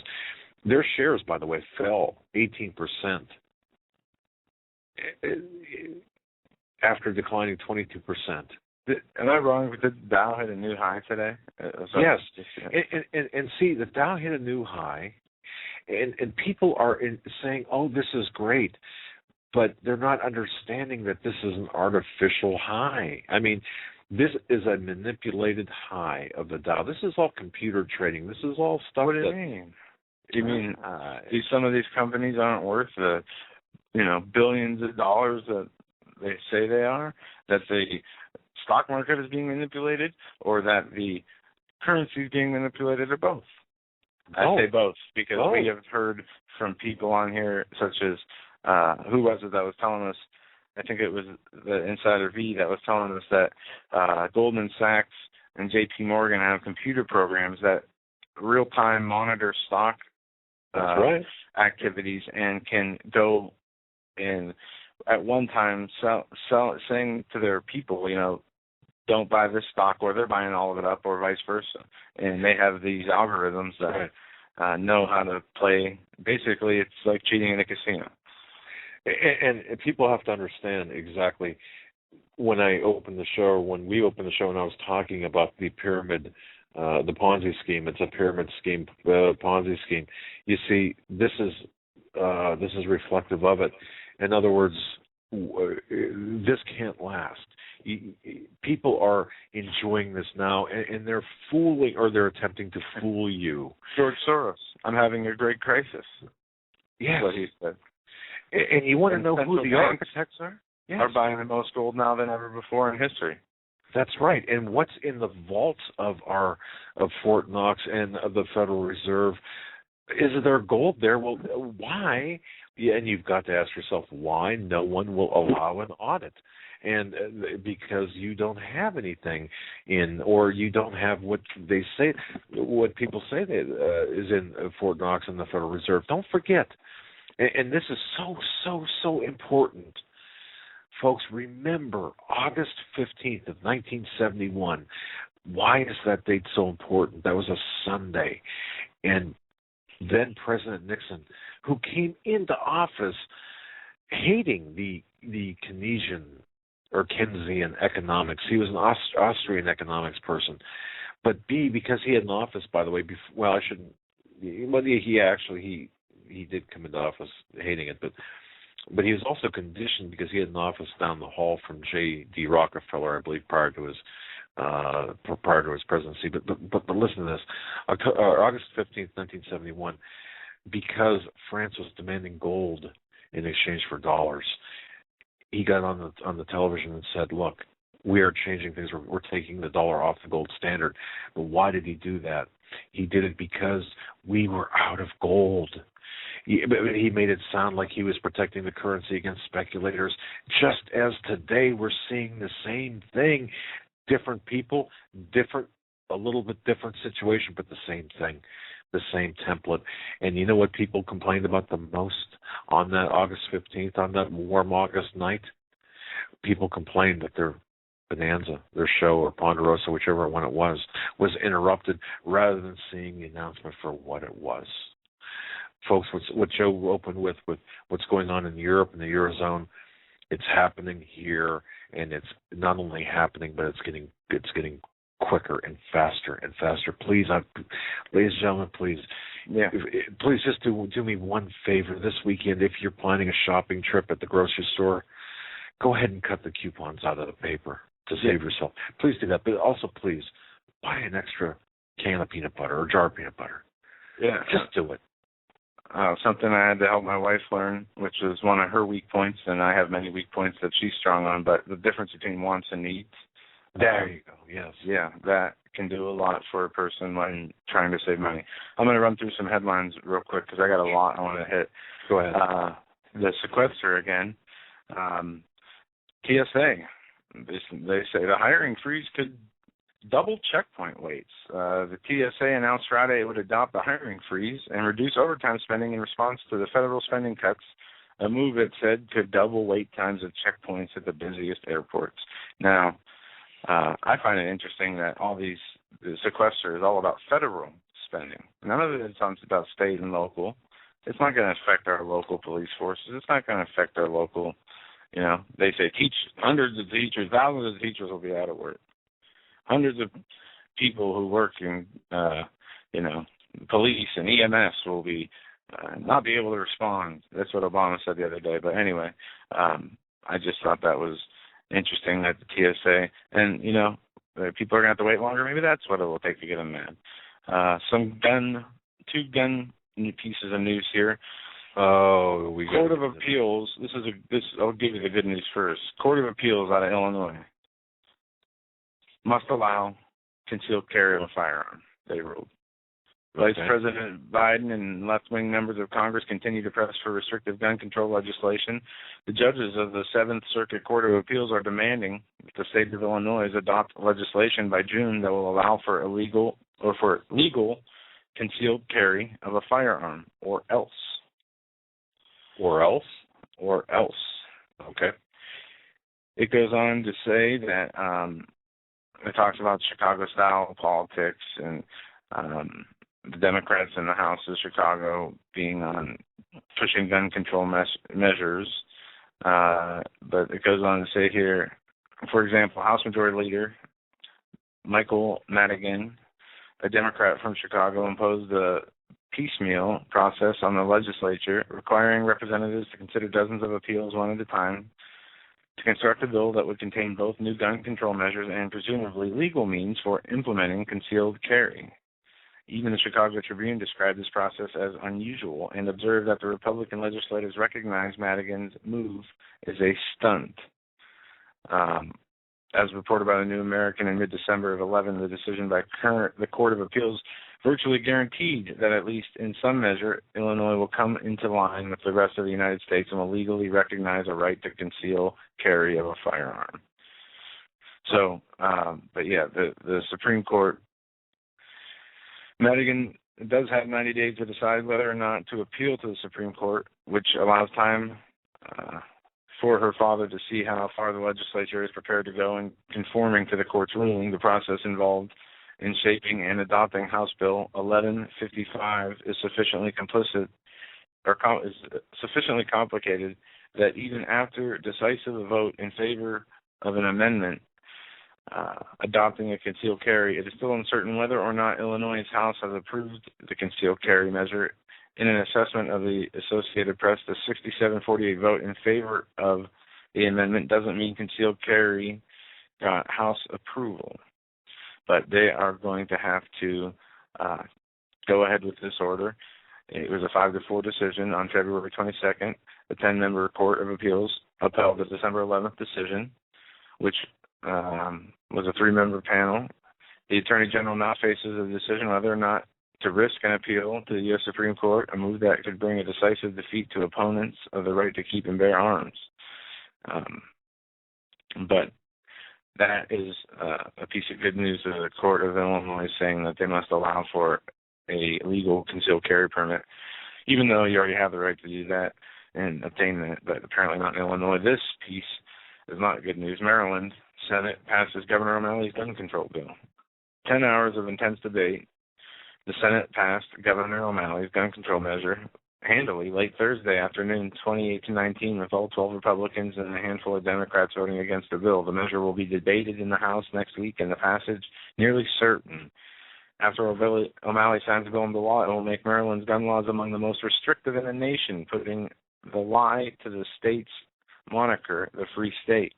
Now, we've seen New York come out and be the first state with the strictest new gun laws. Then California came out and went over top of New York as the strictest gun law state. Now we have Maryland. Maryland is also the nation's wealthiest state. Its citizens currently have registered more than 1,200,000 of their firearms with the state under a previous law. The new legislation will require gun owners as well as new purchasers of firearms to get fingerprinted, take 8 hours of classroom study, and pay for a more extensive background check. In addition, no one will be able to buy a so-called assault weapon or purchase a magazine that holds more than 10 rounds. The bill also tightens up limits on gun ownership by residents committed against their will for mental treatment. And it goes on from there. I'll post the link to this in the chat room. And then the words. Well, wait. Just let me say this, ladies and gentlemen. I certainly can't tell you to break the law. I certainly would not advocate breaking the law. But I'll tell you one thing. I would. For life, you know. I'll just say this: I will never submit to any type of registration, gun registration. I would never submit to any type of confiscatory type of gun issue. This is just me now. I would much rather be a felon than a subject, and I say that with full knowledge of everything that implies. Because at that point, ladies and gentlemen, you've got to make a decision. If you're listening to us in New York, and I know I want to say hello to Barb in New York. God bless you, Barb. I know you're listening. I want to say hello to Ron in Maryland. I know you're listening. And Jeff in Maryland. Look, you're going to have to make a decision whether you are going to be on the right side of history and the wrong side of the law right now. But you're also going to have to make a decision about the protection of your family and your children and your children's children. Are you going to submit? Yeah. If it were me, I wouldn't. Because we pick and choose our battles. We do. But we must. We must have a duty, as the Bible states, to survive. Yes. To endure. And with that survival, and that's what I was alluding to before, with that survival to make it to the end. See, because the Antichrist system that's being implemented right now, as we fight these battles, and as we engage the enemy, or the enemy more appropriately engages us, winning and getting through to the other side, every victory as Christians provides us with blessings, with more blessings. And it's our duty, our moral obligation, really, to survive and to get to the other side so we can have bestowed upon us God's blessings. That's part and parcel to this. Yeah. So just keep that in mind too. Yeah. This I sent you on your Skype. I have. Turner School lockdown drill scares students. And then I'm going to go to the Connecticut bill. Turner School lockdown drill scares students. Turner, Oregon. Some parents and students in a small town near Salem were upset after a lockdown drill sent kids running in the classrooms in terror Wednesday. I was on the playground, and I see everyone screaming and running into their classroom, says fifth grader Carta Bosara. I turn around, and there is a guy climbing over the fence with a stick. Carter said the man was dressed in a hoodie. I thought someone was going to kidnap or kill us. Carter said, I was scared, and I thought there was a lot of people crying. The kids raced inside their classrooms. Carter said the man then started banging on the windows. According to principal of Turner Elementary School, it was all part of a surprise lockdown drill. He admits things went too far when a student teacher acted as an intruder, got too aggressive. Carter's mom sees the need for drills, but drills done sensibly. So it goes on to say, be prepared for the unexpected if necessary, she said. The principal sent a letter home to parents after the drill. He said the school was debriefed about the drill and hopes everyone learned something. Yeah. Well, now think about this. And I know this is a minimal case of kids being scared with a guy with a stick banging on windows, but go ahead. The conditioning factor, the What do we see at Sandy Hook? What do we know about Sandy Hook? A lot of kids talked about the banging, the sounds of the banging. Yes. They were, already in their classrooms, but there was drills going on in the same area before that, mass shooting drills. Also, Sandy Hook, the police department there, did a similar drill before Sandy Hook. We saw stories like this after Sandy Hook, where these SWAT teams would be coming in firing blanks in schools without without the teachers or the students knowing that they were doing this. That's right. Not knowing if you're in a real gun battle or not. Not knowing if the bullets or shots you're hearing are an actual threat to your life, or if they're a SWAT team playing a surprise. Well, I just want to say this. I'm just going to identify this person by his first initial, T. T, I received your correspondence about Sandy Hook. And folks, by the way, there are so many. There is an organization. It's a private investigative organization that has done an absolutely incredible job identifying various things with Sandy Hook. I'm talking about looking at video of individuals and identifying individuals down to their last freckle. Okay, T, I received your document. I will be in contact with you. But folks understand Sandy Hook there's so many things wrong with that. Yeah. And to talk about it is you can't talk about it. You can't even have an honest discussion about Sandy Hook without somebody calling you a Fruit Loop in that case. The judge sealed the death records, or right. somebody, they sealed the records of death notifications. They sealed other information under the reasoning of it could provide additional information to a possible second suspect. There's been a lot of stuff that's going on with Sandy Hook that we haven't got to, but in that same vein, though, you mentioned about the drill. Look, there was in Ambridge, right down the road from us, Ambridge, a student's outgoing voicemail message quoting, or actually that had the theme to the Fresh Prince of Bel-Air. I don't know, you're familiar with Fresh Prince of Bel-Air with Will Smith, yeah. Remember back in the 80s yep. or whatever it was? Well, that was one of my favorite TV shows. Okay.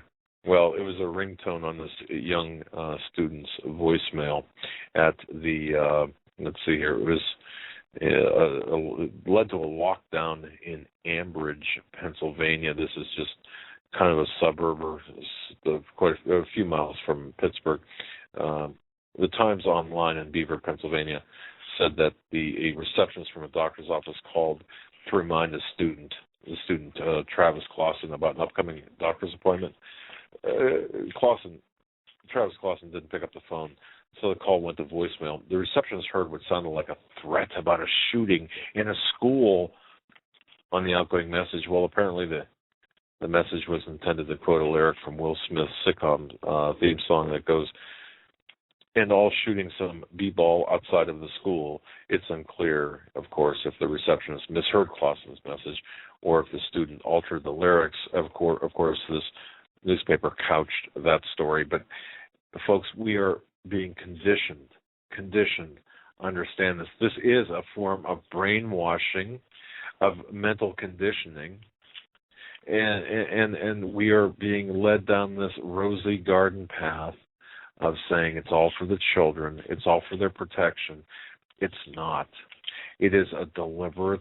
Now some of these people, couldn't find their butt with both hands, and pardon that crudeness there, but seriously, so some of these people are so hypersensitive. They hear the word gun or they hear the word shooting, whether it could be a photography reference. And they lock everything down and call the police, saying it's out of an abundance of caution, when it's out of an abundance of stupidity, or more nefariously, a way to condition the masses. But that just happened in Ambridge today, just south of Pittsburgh. Go figure. All right. this might be the most disturbing news of the evening. Proposed Connecticut bill mandates mental health assessments for homeschooled children. Here's a link in the chat for you guys. This out of Federal Jack. Heather Clark, a homeschooling organization, or a national homeschooling organization, is sounding the alarm against a bill proposed in the Connecticut legislature which would require both public and homeschooled children to undergo a behavioral health assessment at various stages of child development. Bill 374, proposed in General Assembly by sponsors Senator Tony Harp and Representative Tony Walker, is likely in response to the Sandy Hook Elementary School massacre, which took the lives of 20 children and 6 adults in past December. Some believe the incident could have been better prevented should there have been sufficient mental health assistance for gunman Lanza, and therefore the women are seeking to ensure that today's youth are screened throughout their adolescence for any concerning behavioral problems. Harp, who serves as the chairman of the Connecticut Mental Health Task Force, recently told reporters that while she does not want children to be stigmatized over the matter, she feels that lawmakers need to see how to better care for the mental well-being of the youth in order to prevent another tragedy. Well, no, go ahead. Go ahead. You can go ahead. Well, we'll think about this in the context of the communist to New World, One World governance goals. Communist goal number 17 is to get control of our schools, our school students, but also focus on those who decide to shun away from the school system. Don't forget the Department of Education was created just for this purpose, but those circumventing the DEA, that curriculum taught, are now the new targets for the communist propaganda of softening their curriculum. And by the way, it's get control of teachers' associations, put the party line in textbooks. But see, the Americans, as many have, are so resilient and so crafty, they began to homeschool their children. Well, this angered, and the communists who are going for that New World Order said, wait a minute, we got to do something about this. In the 1950s, in most parts of the United States, you've got to remember that this goal was unthinkable. In other words, getting control of the schools and using the schools as transmission. I'm talking about the elementary and secondary schools, using them as transmission belt for socialism and the current communist/New World Order propaganda. That was unthinkable back in the 50s. Children walked to school as it was a small decentralized school in the neighborhood. The school teachers were your neighbors. The local school board members were also your neighbors. And everyone was working toward the same goal, giving your children the best education possible. Now, how much has changed? Now many of the children are carted in buses all over town due to this desegregation process.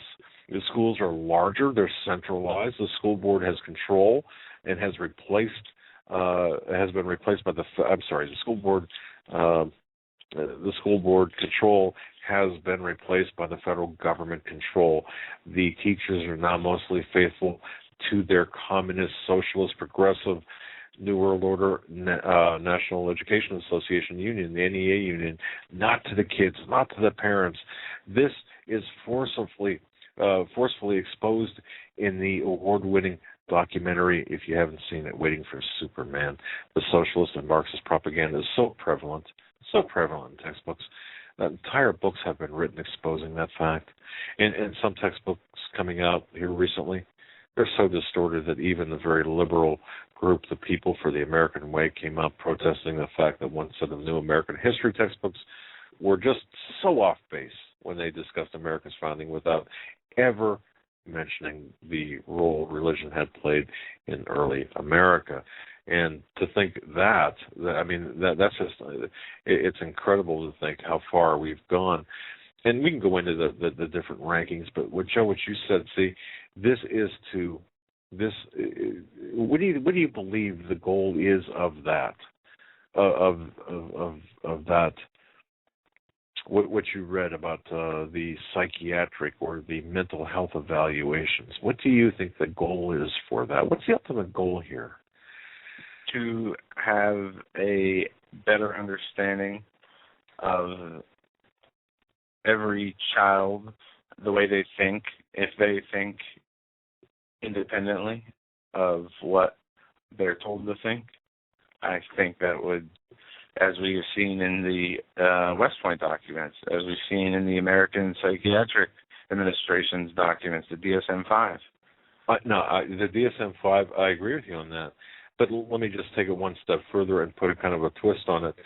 The one parent said the assessment would constitute an unwarranted gross invasion of family privacy. There you go. See, the progressive one world order people that are forcing this down our throats have gotten complete control of our public schools by putting the federal government radical people in charge.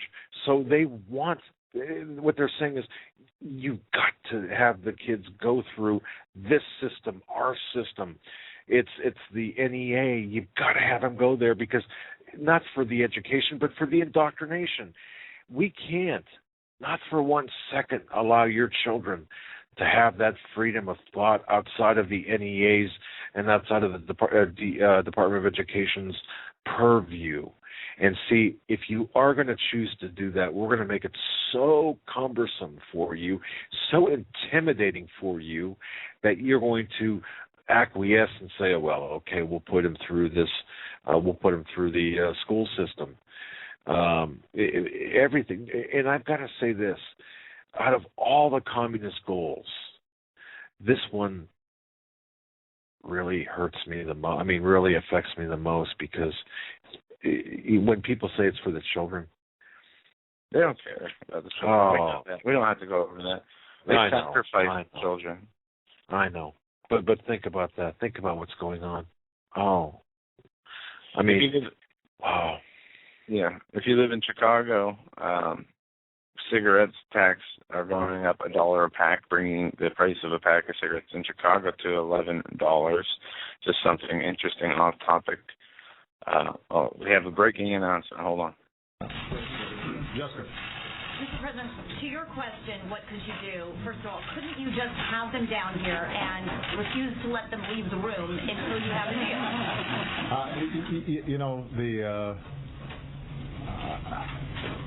I mean, Jessica, I am not a dictator. I'm the president. So ultimately.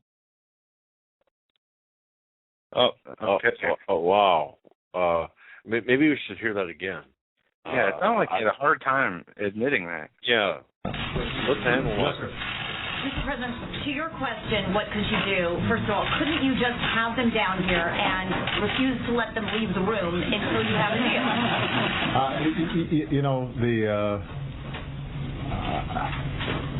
I mean, Jessica,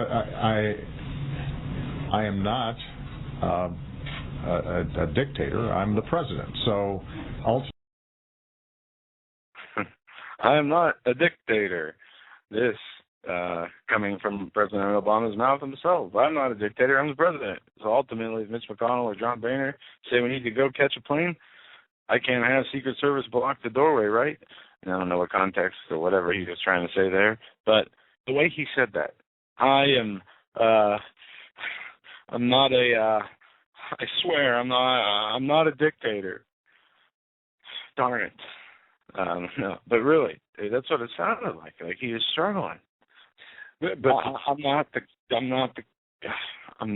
king. But see, doesn't that too? Look, George Bush. Reference. Go ahead. Sorry. I'm sorry for keep interrupting. I mean, Chad said I'm not a crook, and you mentioned earlier, when has the president ever had to say I'm not a dictator? Exactly. When has the president ever had to say I'm not a crook? Well, isn't it funny though? Because people talk about the continuity of agenda and about the fact that there's just this one ideology now, regardless of party. Obama saying he's not a dictator. George W. Bush saying that, referencing the Constitution as a blankety blank piece of paper. Also making references in various meetings about not having to follow the Constitution. The skids were greased over multiple administrations to get where we are right here. You see, Obama, once again, one of my good friends, a source, said that we get the government we work for, earn, and deserve. We get the government we work for, earn, and deserve. Yeah, and sadly, we have been blindsided, manipulated and blindsided, to the point where we were too careless, too content, too trustworthy to let things in Washington, let the people who know what they're doing, the people who are in office, take care of what they need to take care of. They're not going to do anything to endanger us or our lives. We have had that attitude for much too long. Before we go to break here, I want to play two quick audios, okay? This first audio is going to be quick. This is Rachel Maddow talking about the situation in Detroit, Michigan, where the governor has announced an emergency manager to take control of the financial situation in Detroit through fiat, really. And she's right about that part. And listen to this. We have reported on this show about Michigan a lot, specifically about stuff that Republicans are doing in Michigan that nobody else is even trying to get away with anywhere else in the country. In what is one of the most radical things being done by Republicans in any state government, Michigan Republicans have been abolishing democracy at the local level, overriding local election results to get rid of your locally elected officials. Okay. First thing, democracy. Overriding your official election results to get rid of your... Wait a minute. Hold on. Are we in a democracy? Go on. Go ahead. Yeah. She said overriding, the Republicans have taken a step nobody else has taken in Michigan, overriding the election results to implement what they want. Well, let's hear what Rachel Maddow said on the 8th of February last year. Proposition 8 does violate the United States Constitution. Proposition 8 served no purpose and had no effect other than to lessen the status and human dignity of gays and lesbians in California. Joining us now, former Solicitor General Ted Olson. The people that we're representing and others like those people are not asking for anything special. They're asking for the right to be... Okay. She was talking about Proposition 8, where the voters voted in favor of banning gay marriage, and the Supreme Court overturned it, calling it unconstitutional. Now, to be clear, wait a second. Okay, so the Supreme Court banning gay marriage? Or no, the voters banned gay marriage. That was Proposition 8 they voted on. All right. What did the Supreme Court do? Supreme Court overturned it, calling it unconstitutional. Overturned the people's vote, calling that people's vote unconstitutional. Okay. Yes, now we hear Rachel Maddow praising that decision. Today, she's saying because Republicans in Michigan are overturning election results, your election results, to put in other elected officials, or you could substitute that with other laws. It's the most draconian and crazy thing she's ever seen, blaming the Republican Party. But it's the same difference. Right. I hope you guys see the hypocrisy there. And I know it's a stupid issue as far as... well, I don't think it's a stupid issue. It's bridging the right-left into it, but I just got to call it like I see it, and that was one thing I caught her on today. And I think that was a great catch, and I think that where in the Constitution, look, we are all created equal. Okay, it doesn't matter if you. Well, I'm not going to get into that, folks. You guys know. Yeah. On the other side, the third hour of the show tonight, we're going to be taking your phone calls. So get on hold. The number is 661-244-9839. That's 661-244-9839. Wait a second. Before we go to the break, I just want to because this is kind of time sensitive. I got an email here. I just want to say hello. I'm not going to mention. I'll just mention you as. I just want to say hello to Tom. Tom is listening to us right now at Camp Marmal, Afghanistan. Okay, I just want to say hello to you, Tom. Thanks for your service. Well, he's actually a contractor. He's in his third year at Camp Marmol, Afghanistan. He just says this, I wanted to send out my appreciation for your broadcast, enjoying him, et cetera, and complimenting Steve Quayle, Greg Evenson, Russ Dizdar, Tom Horn, and others, and saying what amazing men in Christ. Tom, indeed.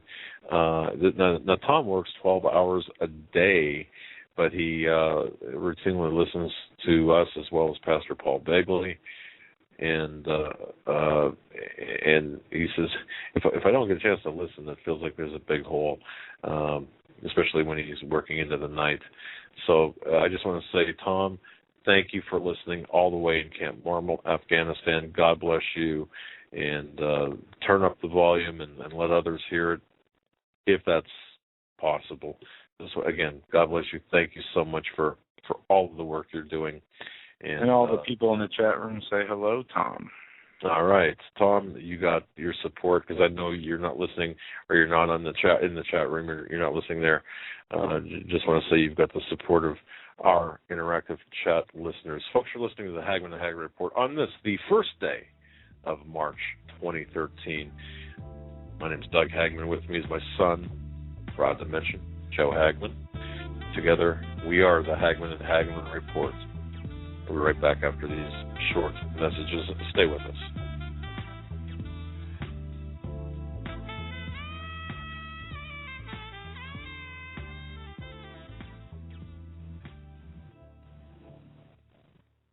Hi folks, Doug Hagmann here. You might know me as the co-host from the Hagmann and Hagmann Report, or as a frequent guest on Coast to Coast AM with George Norrie. If you're like me, you're tired and confused over today's headlines. You just don't know where to turn for accurate, concise information about really what's going on, what's truly going on in today's society. If you don't know where to turn for accurate, well-researched, and properly vetted news, I've got a suggestion. In fact, it's a requirement. Bookmark Canada Free Press. That's CanadaFreePress.com on the Internet. It's just not for Canada. It's for news across the world. Judy McLeod, founding editor, has put together a vast array of talented writers like Kelly O'Connell, Daniel Greenfield, Dr. Eileen Johnson-Powell, a lot of guest columnists, very talented writers. Folks, that's Canada Free Press at CanadaFreePress.com. Now mobile friendly. Follow on Facebook, because without America, there is no free world. It's getting pretty nasty. Take us behind the scenes a little bit. The allegations being hurled against you right now. Well, I mean, you're used to this kind of stuff, but I am. Share with our viewers what's going on between you and the White House. Well, they're not happy at all, and some people kind of, said, look, we don't see eye to eye on this. They never really said, though. Afterwards, they've said that this is factually wrong, and it was said to me in an email by a top. What was said? Yeah. It was said very clearly. You will regret doing this. Who sent that email? Well, I'm not going to say. Was it a senior person at the White House? A very senior person, and just as it makes me very uncomfortable to have the White House telling reporters you're going to regret doing something that you believe in, and even though we don't look at it that way, you do look at it that way, and I think if Barack Obama knew that was part of the communications strategy, let's hope it's not a strategy, but that it's a tactic that somebody's employed, say, look, we don't go around trying to say to reporters, if you, in an honest way, present something we don't like, that you're going to regret this. It's Mickey Mouse. How do you think this is all going to end up, real quick? I mean, that's the question. That's exactly the right question, and hopefully they fix it. They should do something. There is an irrationality in this. I mean, just pull back for a second. You've got Leon Panetta. I guess he's still Secretary of Defense, isn't he? No, Hagel has been sworn in. Okay. Panetta, the essence of the Democratic Party, saying these cuts are going to be a catastrophe. You've got on the political right somebody like Bill Kristol, editor of the Weekly Standard, saying exactly the same thing, that this is a danger to national security. So they ought to fix it. If they don't fix it, I mean, the public is going to go, finally, they're already in a throw-up mode we got more to talk Congress about in Washington. Those of us who have known you for a long time, we know you're not going to be intimidated or threatened by any senior official at the White House. You've gone through a lot worse than this. But I promise you, the president has a big stick.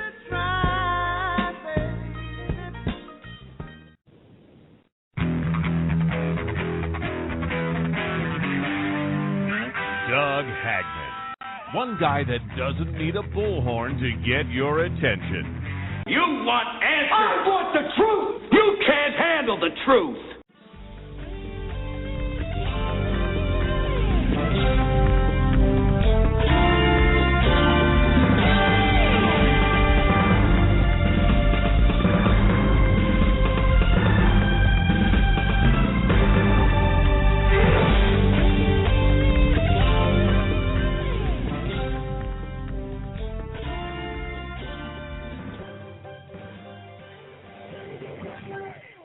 Welcome back, ladies and gentlemen, to a very special third hour of the Hagmann and Hagmann Report on this first day of March 2013. With me is Joe Hagmann. I'm Doug Hagmann, father and son investigative team. Thank you so much for continuing your support of our show through prayers, through telling other people about it. It's expanding exponentially, and it's greater than anything that we've ever expected. Praise God for that, and thank you for that. I want to get right into something Joe mentioned earlier about Bob Woodward. And we just played the audio of him talking about being threatened by the White House. Now, why was he threatened? Because he said something about the president. Was that correct? Yes. I don't remember exactly what he said, or he said about the president's decision to cut something. I think it was to cut something or some policy decision the president was making. He said it was very dangerous. Well, okay, from the Washington Post. Well, you know what? I'm not even going to go there. Ladies and gentlemen, please do not underestimate what is taking place with Bob Woodward. There was a threat to Mr. Woodward. Mr. Woodward took it, made it public. The threat was made in private. It's now, depending on what you read, you might read that it was made via email. The story is being distorted. It is being twisted. It is being minimized. Look, this is a man, whether or not you like him or not, he did expose some controversy. He exposed some skullduggery and crimes in the Nixon White House. He's not on the most favored list of people such as Gordon Liddy. Okay, I mean, there is, Bob Woodward was at one point what one would call a respected investigative journalist. Now, that his activities were glamorized in the film about Watergate, where I think he was portrayed by Robert Redford in that film. It's back in the late 70s. But here's the issue. The gloves are off inside the Beltway.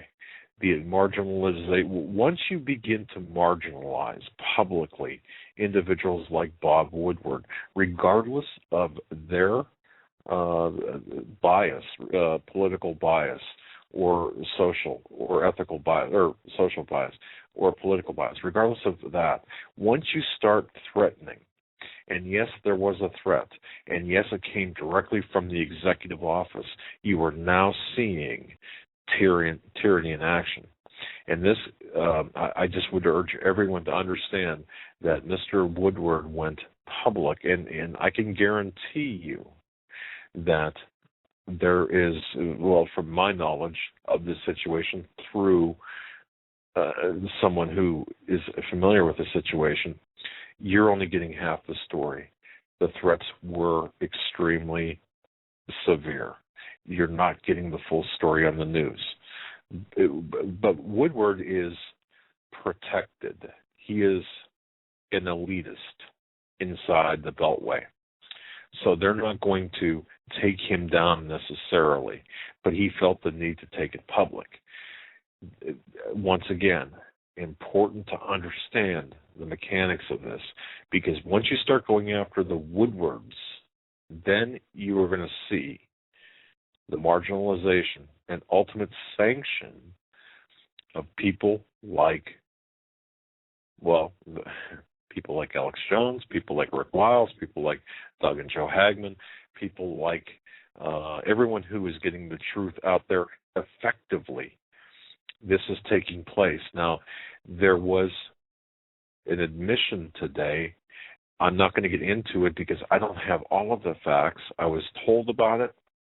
I was trying to run down the verification of this, but there is a plan to take down every major conspiracy community on the internet that has a United States IP address, for which, by the way, we want to thank Canada Free Press for allowing us to be a part of their community up there, somewhat out of the reach of the United States arm of this global.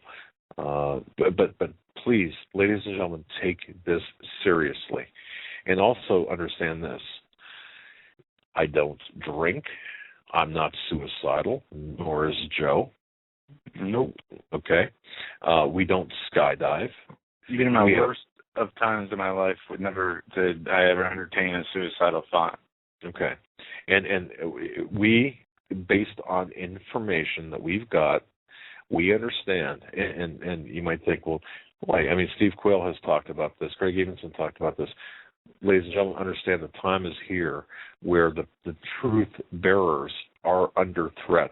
Yeah, and you guys don't see a lot of it, and we don't talk about it. Emails, different phone calls, and threats, veiled threats, sometimes not veiled threats, but we always talk and ask ourselves, when are these going to stop being through communications and start being, in your face and real?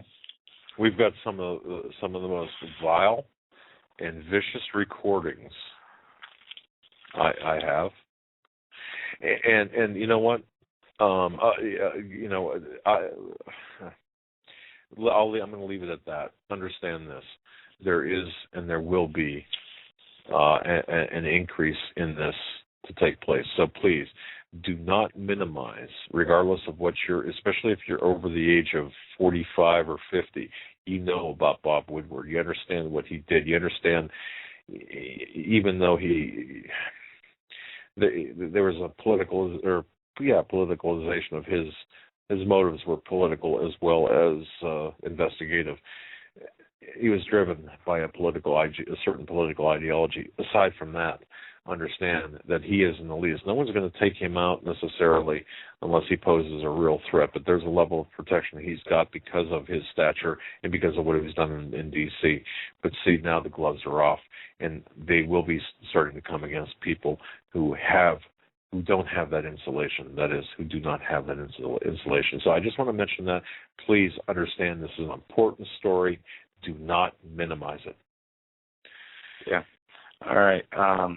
We're going to go to phone calls as people have been on hold. We want to thank you for holding. 661-244-9839 is the number. We're going to go to, I think this is Jose. I'm not sure.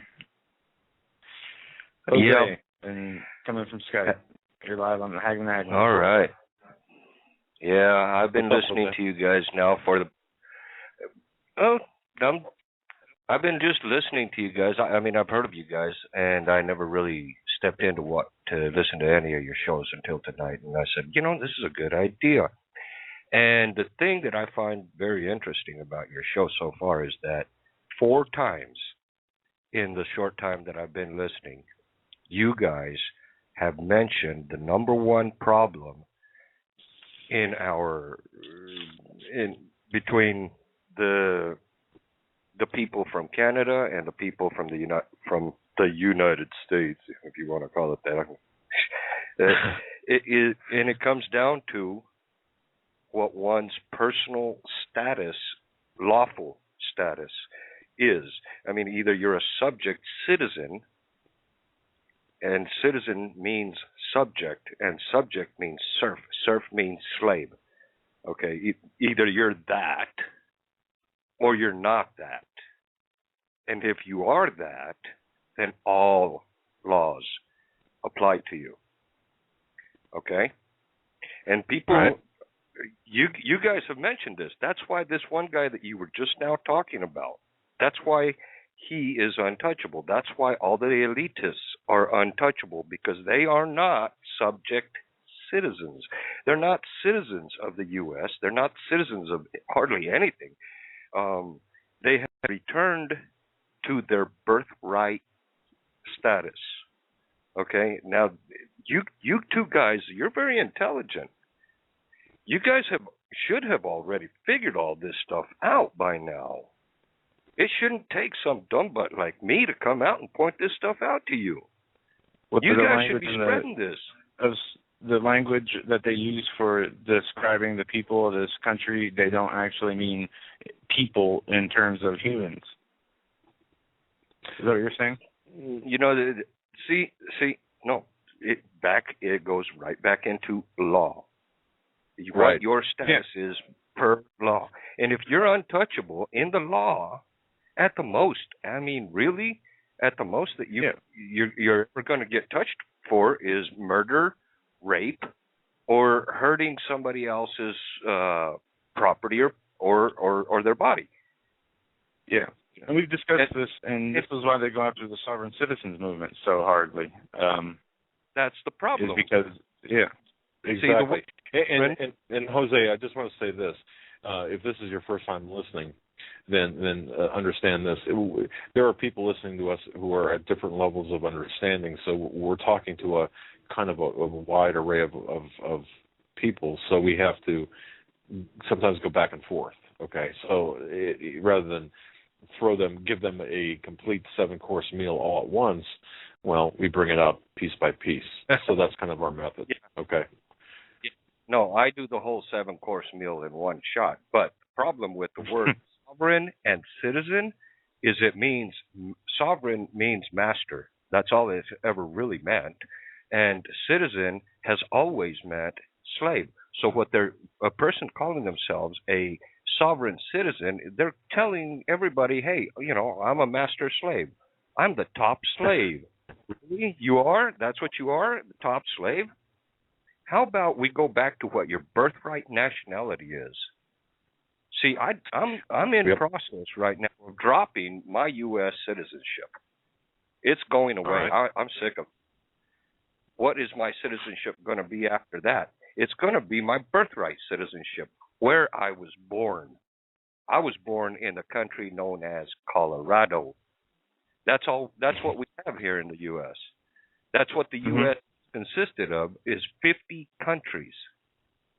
And see, that's the problem, is that they don't teach us this stuff in school when they should, when they're teaching us government and civics in the 4th, 5th, 6th grade.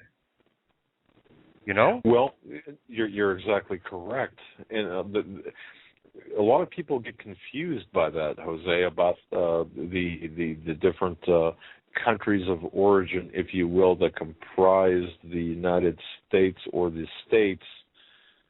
But go on. I don't want to sully or complicate what you're saying. But what's the bottom line here, Jose? What's the bottom line here? What are you saying ultimately? Let's take the gays, for example, right? I'm not anti-gay. I'm not pro-gay. But why do they even want to be U.S. citizens anymore? All they ever get is repressed, suppressed, oppressed by being U.S. citizens. Get out of the system. If you're not wanted, leave. If you see that you're not wanted, don't force yourself upon it. Get the heck out. I see I'm not wanted. If they wanted me in the system, they wouldn't be ripping me off at every turn. They wouldn't be coming over and crushing me just because I'm driving down the road or any of that other stuff. Okay. I'm getting out. Jose, God bless you, my friend. Look, I understand what you're saying, and I think that the only disagreement I would have with you is if you look at the Constitution. Do you believe in the United States Constitution? I know the Constitution. As a matter of fact, I know that it doesn't apply to me, dude. I'm not a co-signer. Okay. I did not sign it. That document does not apply to me. I did not sign it. The only part of that document that ever really applies to me is the 14th Amendment that makes me a citizen of what's known as the United States. And you define the United States by the way they start their documentation over there in the District of Columbia. It says, the United States in Congress assembled. That is the United States. It is Congress assembled. That's all it's ever been. Right. Then you get into corporate entities and a whole slew of other matters. Jose, look, thank you for your call. I appreciate that. We got to move on, but interesting take on things. God bless you, my friend. I hope you keep listening. We got to move on very quickly here. Steve, Steve, are you there, my friend? Yeah. Steve, you're my man. Well, yeah. I'll tell you, I don't know whether you heard me talking about this the other day. I thank you on air. My gosh. I want to ask you a question.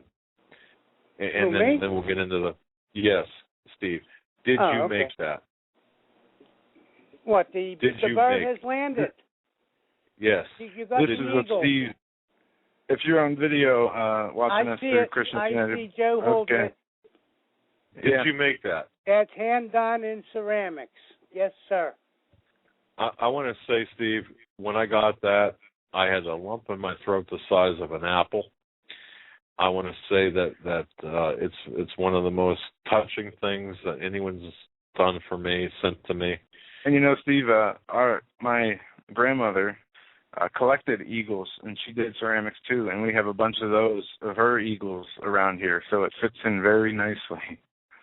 Well, so I want to say, look God at the bless bottom of that, Doug. It has Grace, 1977. Okay, Grace was my mother, and she started a ceramic classes when my brother got killed in 1970. And from there, she increased her, then she went to school and became a certified teacher, and she had 3 different studios. And when I came back from Vietnam, pretty banged up and in a wheelchair, I was learning to do ceramics. But that eagle was one that was made at a different seminar that myself, my father, and my mother, so I have 2 other ones that look just like it almost. Okay, because everybody paints different. You've probably seen that guy on TV that used to paint and have a class, and everybody would paint an object, but it's the same object, but it looks different because 3 or 4 or 20 people in a class had painted it. Okay, so you wouldn't believe the hassle that I went through to get that to you, because I told you I was very sick, and I promised you I don't care if it snowed 20 inches. I was going up in my wheelchair to make sure you were going to get that. Well, that was actually sent out on the 2nd of February. Well, I got to tell you, Steve, they used a pony to bring it to me because, but I was so glad when I got it. Like I said, I had both Joe and I. I mean, we looked at each other. Get pictures with that too. Yes. Oh, yes. Send some pictures of me with some people that you should know. You're a handsome guy, by the way. So you know my legal background. And you see one is a judge, actually. In a Supreme Court. Yes. I don't know how far you want to expose, so I'll let you say what you want to say because I don't know how far you want me to describe the photographs. I do have, my pride, so we'll just leave it at that. But going as far I was actually shocked. I mean, surprised. I was surprised when I saw the photographs. Ladies and gentlemen, just to really quickly tell you what we're talking about. Well, you can show the photographs if you want. I have them actually. I mean, they were just elsewhere. a copy. I printed them on my printer, and I'm not too smart when it comes to printing and everything. In fact, I really struggled going to law school because I didn't know anything about computers, I mean, I used to be an air-conditioned guy and everything, but after getting beat up for 15 years in family division, well, you know what I did to family division. We turned that place upside down and got people, dismissed, and I started collecting lawyers' licenses at that point. So I'm going to tell you, you're a scary dude in more ways than one. But ladies and gentlemen, what Steve did was sent me sent Joe and I just a tremendous a piece of artwork and a statue of an eagle. It's just gorgeous, and it's from the 1973. And it means a lot to Steve. I can tell you this: Joe and I will take very, very good care of it. You never have to worry about that. And of course, the photographs were astounding. When I looked at first, I looked at I could pick you out, and I'm thinking, wait a minute. The people that you are with are very well known. And but like I said, I don't know how far you want me to take that, but I just thought that was so nice of you. If you look at the pictures, you'll see my wheelchair or my scooter because they actually picked me up to hold me, So I wasn't. You can see the front handlebars of my scooter there in the one picture. But true American hero. All those people in those pictures are very, very well known in the legal field that have won cases that were unbelievable, and I take a lot of pride in my legal research, and when I speak to you on the phone about, like when we were talking about the attack over Benghazi, and I gave you some of my resources about the money and Hillary and everything, so I've got some resources out there, and last time I spoke to you, a couple of days before the Pope was going to resign, I told you some things that, you kind of was like, wow, and 2 days after it came out, so I was like, when I tell you something, Doug, it's coming from resources that, are either there or pretty close to there, or, I don't say I have direct knowledge, but the resources I got are pretty well connected, like the people that I'm connected with in the legal field. So, Steve, let me ask you this: what can you share with our listeners right now that perhaps we might not know that's coming down the pike that you see that we should be focused on? Well, I'm afraid for this country, Doug, and I mean that from the bottom of my heart. I'm afraid what's coming, that it can't be stopped. They don't want to stop it. And once it happens, that the people that's in charge now that drove us to this needs to be snatched up and put in jail for what they've done to the country. And what they're doing right now, they're raping, robbing, and stealing everything that they possibly can before this system crashes. And that's the only thing that's holding it up right now, is because they want to collect every last dime, nickel that they can.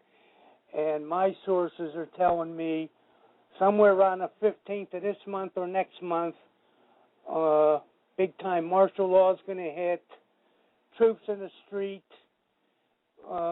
and like I told you before a long time ago about Russian troops up in Erie, and you said you'd check into that, and I kind of left it at that, but I haven't heard anything about that. But no. Things are going to start happening. Yeah. I was able to verify a small number for cross-training purposes that were not actually out of Erie, but actually out of, it was my understanding, Ohio, let's put it that way. Yeah, in the general area, right. Right. So no, you're correct on that, and I could not believe that you were right on the money with that. But folks, so what Steve is saying is, and what was confirmed with my source as well. Look, we are going to be pitted against each other, and the elite are going to come in and take what's left over. I mean, they're not done plundering and pillaging us yet. And once that happens, the go signal for pitting neighbor against neighbor, son against father, brother against brother will happen. And then after that, of course, after that's all said and done, they're going to come in and really oppress us and show us what real gulags are. And that's kind of the order in which it's going to take place. But Steve, you're absolutely correct, my friend. Well, like I mentioned in one of my conversations, I don't know if it was with you or with maybe the Pete Santelli show or somebody like that, but if you recall when Saigon fell and they came in, they killed everybody, Doug. I mean, everybody. They did. Every living thing.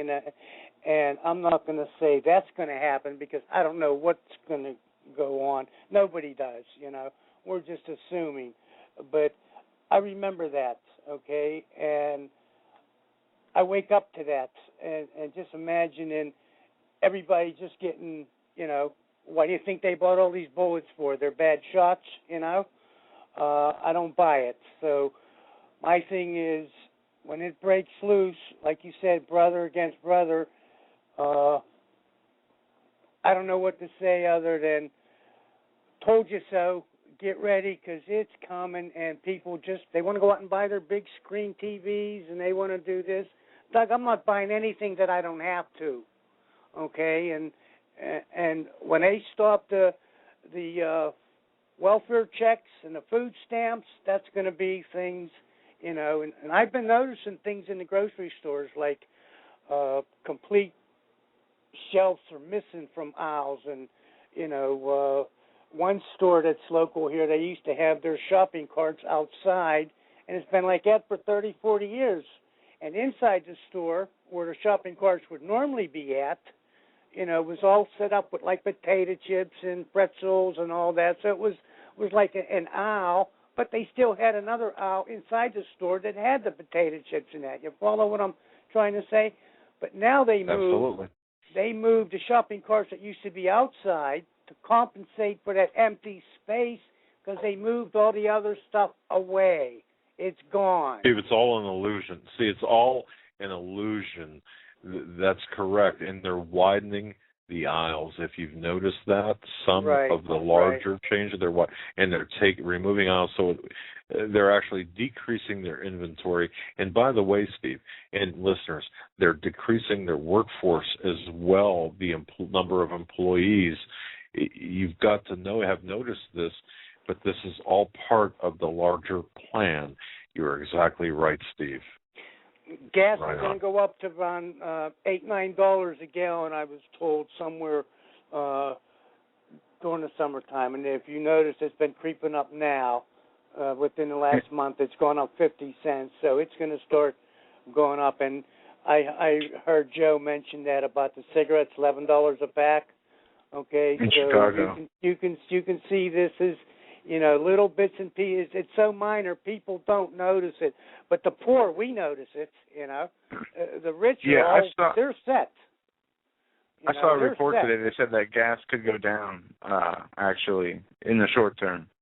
But yeah, it's going to go down, but then it's going to go up to $11 come summertime. And this is, what I was told. But you know what I mean? I could be misled too, I'm just going by what somebody told me. And you're right. I've got the same information, and ladies and gentlemen, listen to this and listen to Steve, because I'll tell you something. You might see a temporary decline while oil is at $90 a barrel. But I think it's higher than that now, but okay. Okay, well, through the debasement and devaluation of our currency, it's going to get the oil is going to go higher. And like I said, we are one Middle East crisis away from the choke points from being closed off, the threat of the free flow of oil reaching America. At that point, the game is on, and it's going to go hot. Oh, I'm sorry. I was wrong. I thought I saw something that said 117. It's 100. It's 92. Okay, so I was close. But Steve, I just want to say God bless you. Thank you so much for your gift. I'm going to be talking to you or sending you something off air, and I just want to say you're a blessing to this program. I have one request for you guys.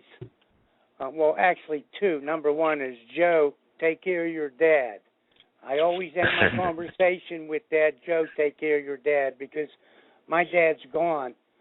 Okay, my family's all gone. I'm the only one that's left here, so I have like I was going to ask you to do something I didn't know. You take care of your dad. But finally, I will do that, Steve.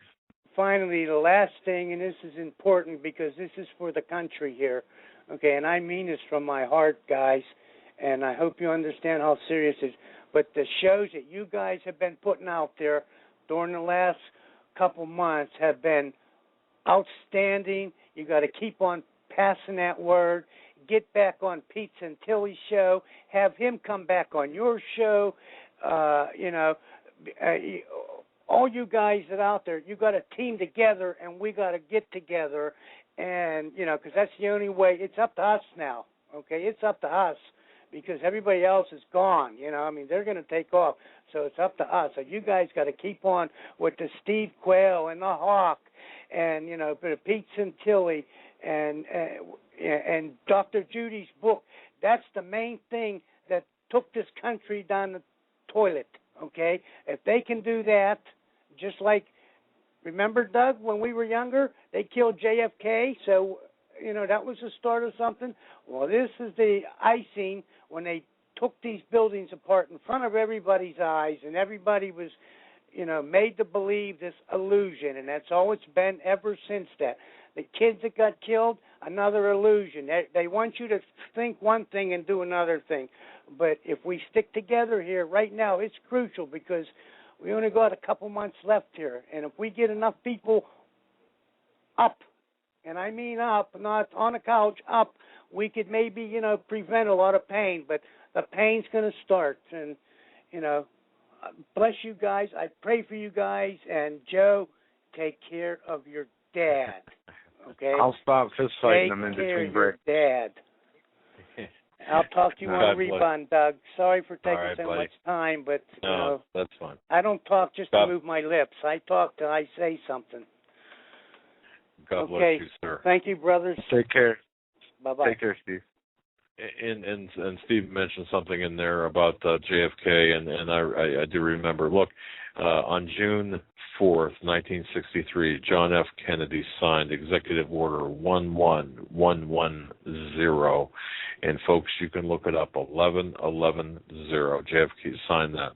That had everything to do with undermining the Federal Reserve and taking back the currency of the United States. They knew. The elite, the globalists knew that could not stand. Now, was that part and parcel to what happened to JFK? You look back at Andrew Jackson, two assassination attempts, or the gun jam twice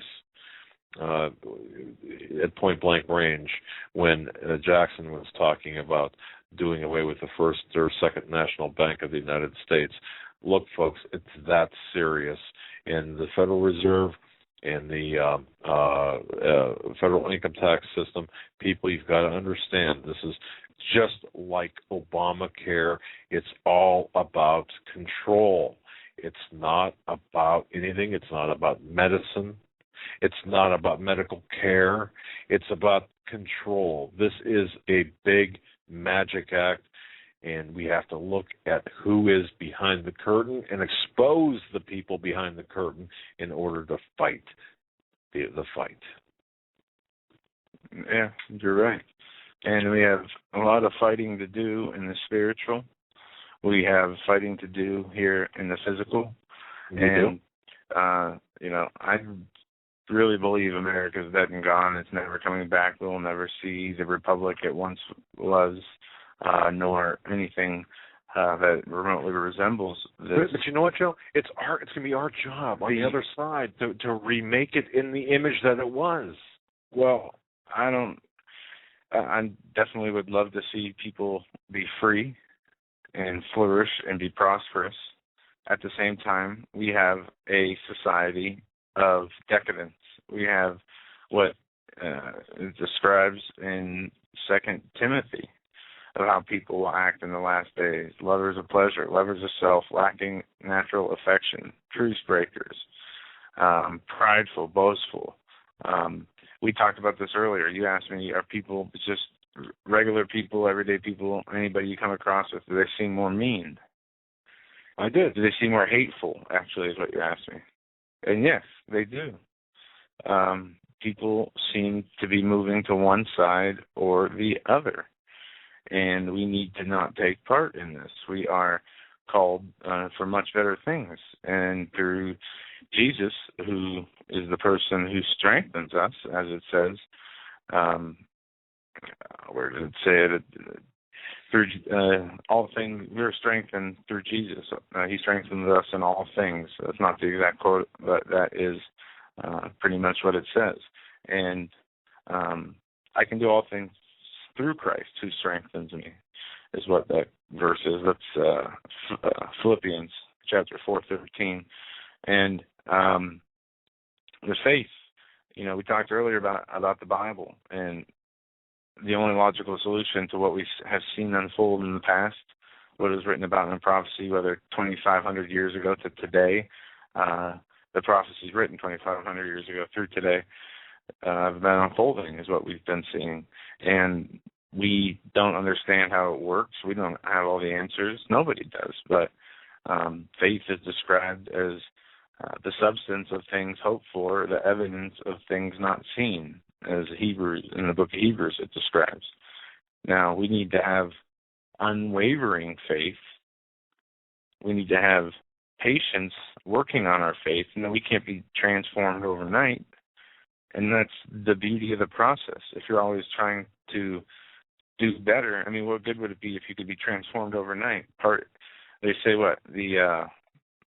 for somebody taking a trip, the way there, getting there is half the fun, or the journey is half the fun.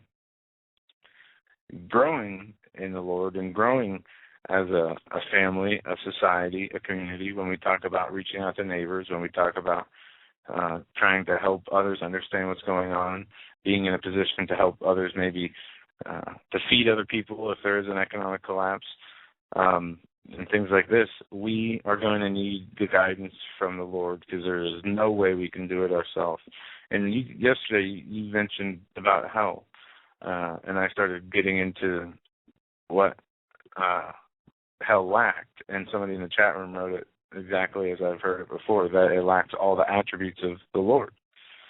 Now, remember the story of Lazarus and the rich man. When the rich man and Lazarus both passed away, the rich man was begging Lazarus to put a drop of water on the rich man's tongue, because all the attributes that are of God, love, our strength, joy, all these great things that all humans seem to have, but only some, very few, utilize and embrace. All those are gone, in hell. And do you want to spend your soul, because our time on this planet is a microsecond compared to eternity, and our souls are around for eternity, and they go one of two places. Do you want to spend it in eternal torture and anguish, or do you want to spend it with filled with love and ecstasy and joy in heaven with the Lord Jesus Christ? And that's the question you need to ask yourself, and from there make a decision on how you're going to get to heaven, how you're going to find Jesus, how you're going to do his will instead of yours on a daily basis, and it's a daily task.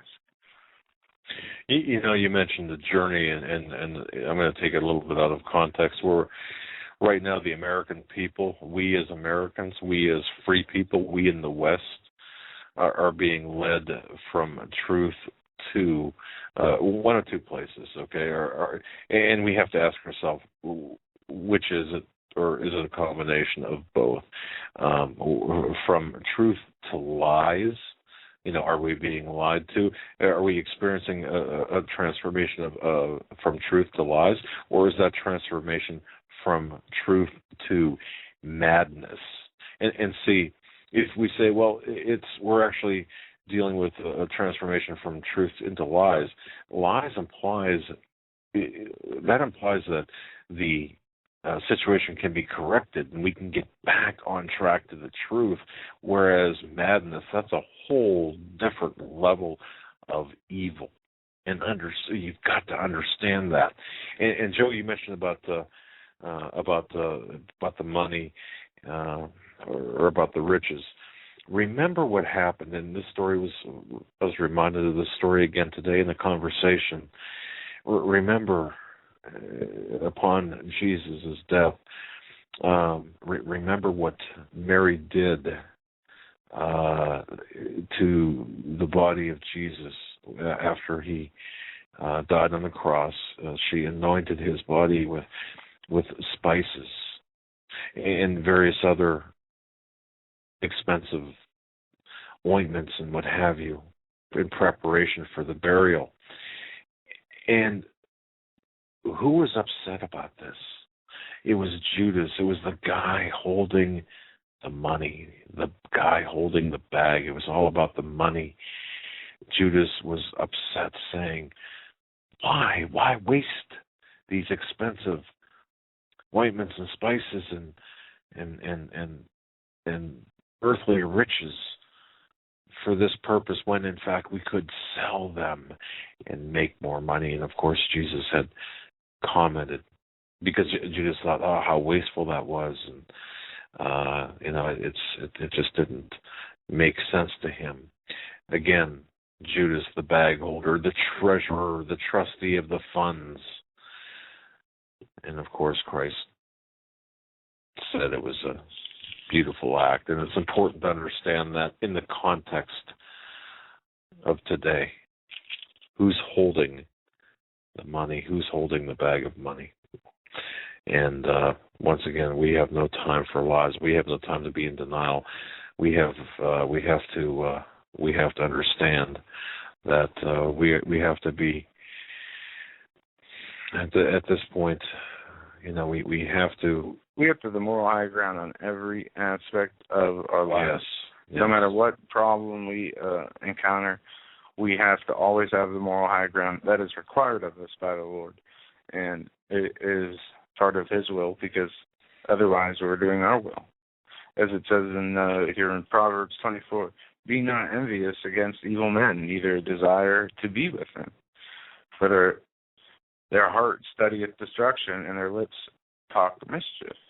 Though wisdom is in a house, build it, and by understanding it is established, and by knowledge shall the chambers be filled with all precious and pleasant riches. A wise man is strong, yea, and knowledgeable, increasing strength.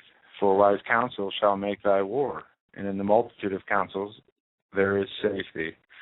Wisdom is too high for a fool. He openeth not his mouth in the gate. He that deviseth to do evil shall be called a mischievous person. The thought of foolishness is sin, and the scorner is an abomination to men.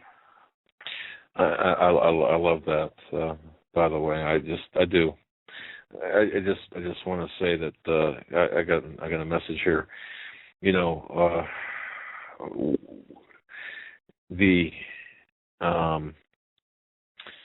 A lot of people right now are in denial of what's taking place. And I had mentioned earlier about some people not taking this too far. Well, the investigation is too far to get to the root cause of what's taking place. Well, those are the people who, when they're talking about the New World Order, are actually making preparations or taking the particular stands because they are attempting to legitimize the situation, to say it's normal, it's okay. They're feathering their own nests. But see, we're talking to people where the only question should be, will you be blindsided? And if with knowledge you won't be blindsided in the spiritual and mental and practical preparations that you make for yourself and for your family and for your children and grandchildren. Will you be conscripted into slavery, or will you be, or will you not be? Will you be able to stand up and say, wait a second? But then again, are we just saving the flesh? Are we just trying to save the flesh? Of course not, because eternity is what we're after, and our fate in eternity. This is so big, and no one talks about the spiritual preparations, or no one is framing this in that fashion, and we have to get together. Only very few. Yes, we have Pastor Paul Begley, we have RPM, right? People like Rick Wiles, a number of people. Dr. Elizabeth from Tribulation News, sure. Revelation News. They all incorporate the Bible into their shows, and we need to stick together. And I hope everybody would start a show, just or the word, a blog, or anything. Yeah, talk to the neighbor. But do the things that we've been talking about throughout the week, and that other callers and people have offered us suggestions as ways to not only reach out but help, be in a position to help your neighbors, because they are your brothers. They are. Like the Bible says, if you only love your brothers, or you know you're no better than the publicans or the politicians, as they say today.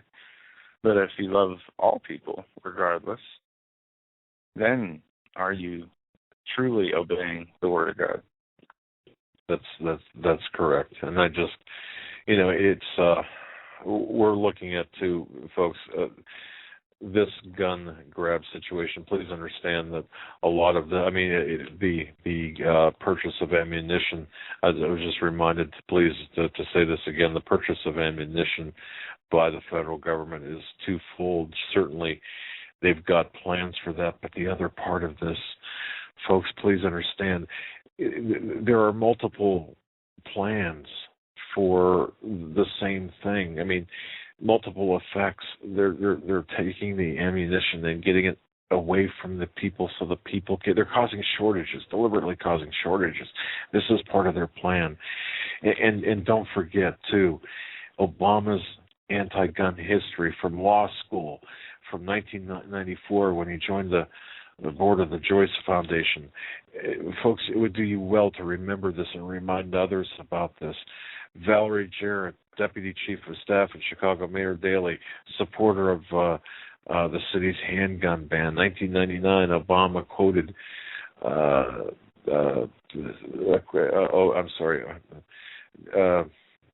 Obama wanted a 50% increase in federal taxes on ammunition. We saw what he was doing in 1999. No one said a word. Look what he's doing in 2013. He wanted a 50% tax. Federal or 50% increase in federal taxes on ammunition. Now he's got the ability to take ammunition away out of the marketplace. Please understand what's going on. I don't want to sound too dramatic, but it is so dramatic.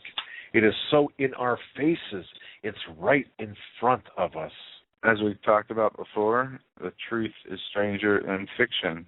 Real life is more interesting than the fake life provided to you, shown to you, promoted to you, and that you are supposed to conform to, according to the government and the rest of the society that partakes in it. But really, we are not to conform to anything of this world, whether it be even a popular. I mean, I was talking with somebody about this. Now, what does when the Lord says to not be a part of this world, to remove yourself from this world, what does that entail? What is this world? What do we have to do to make sure we are not, have taken ourselves out 80%? And we came to the conclusion that it is mostly the world is the way society is perceiving it to be. what they tolerate, what they accept, the national teachings, as we see things changing so fast now. You know, gay marriage is not only okay, it's promoted, it's allowed in churches. If that's the case, you remove yourself from that church. Does it go to the point of you can't have a checking account, you can't, go to the stores that are in this world? I don't know. That is a question that we were debating. But I think that's something that I'm definitely going to be praying about. I know that's something I'm going to be praying about an answer to, and I hope it's something everybody else does. And maybe you guys will get an answer before me, and you can enlighten me, because we you know what, Joe, we have to, like, we're in many cases learning as we go as well, and others, we have to help others and help ourselves learn these things. I just got an email from Renee. Thank you. God bless you, Renee. Jose, she said Jose was referring to becoming a freeman on the land and referenced Rob Menard's videos, and Prophecy Club had a guest on talking about this. And, of course, freeman on the land is a reference to people who claim that all statute law is contractual and that such law is applicable only if an individual consents to be governed by it, sort of like the income tax system where, when you ask where's the law that income tax is compulsory, is mandatory, there is no law.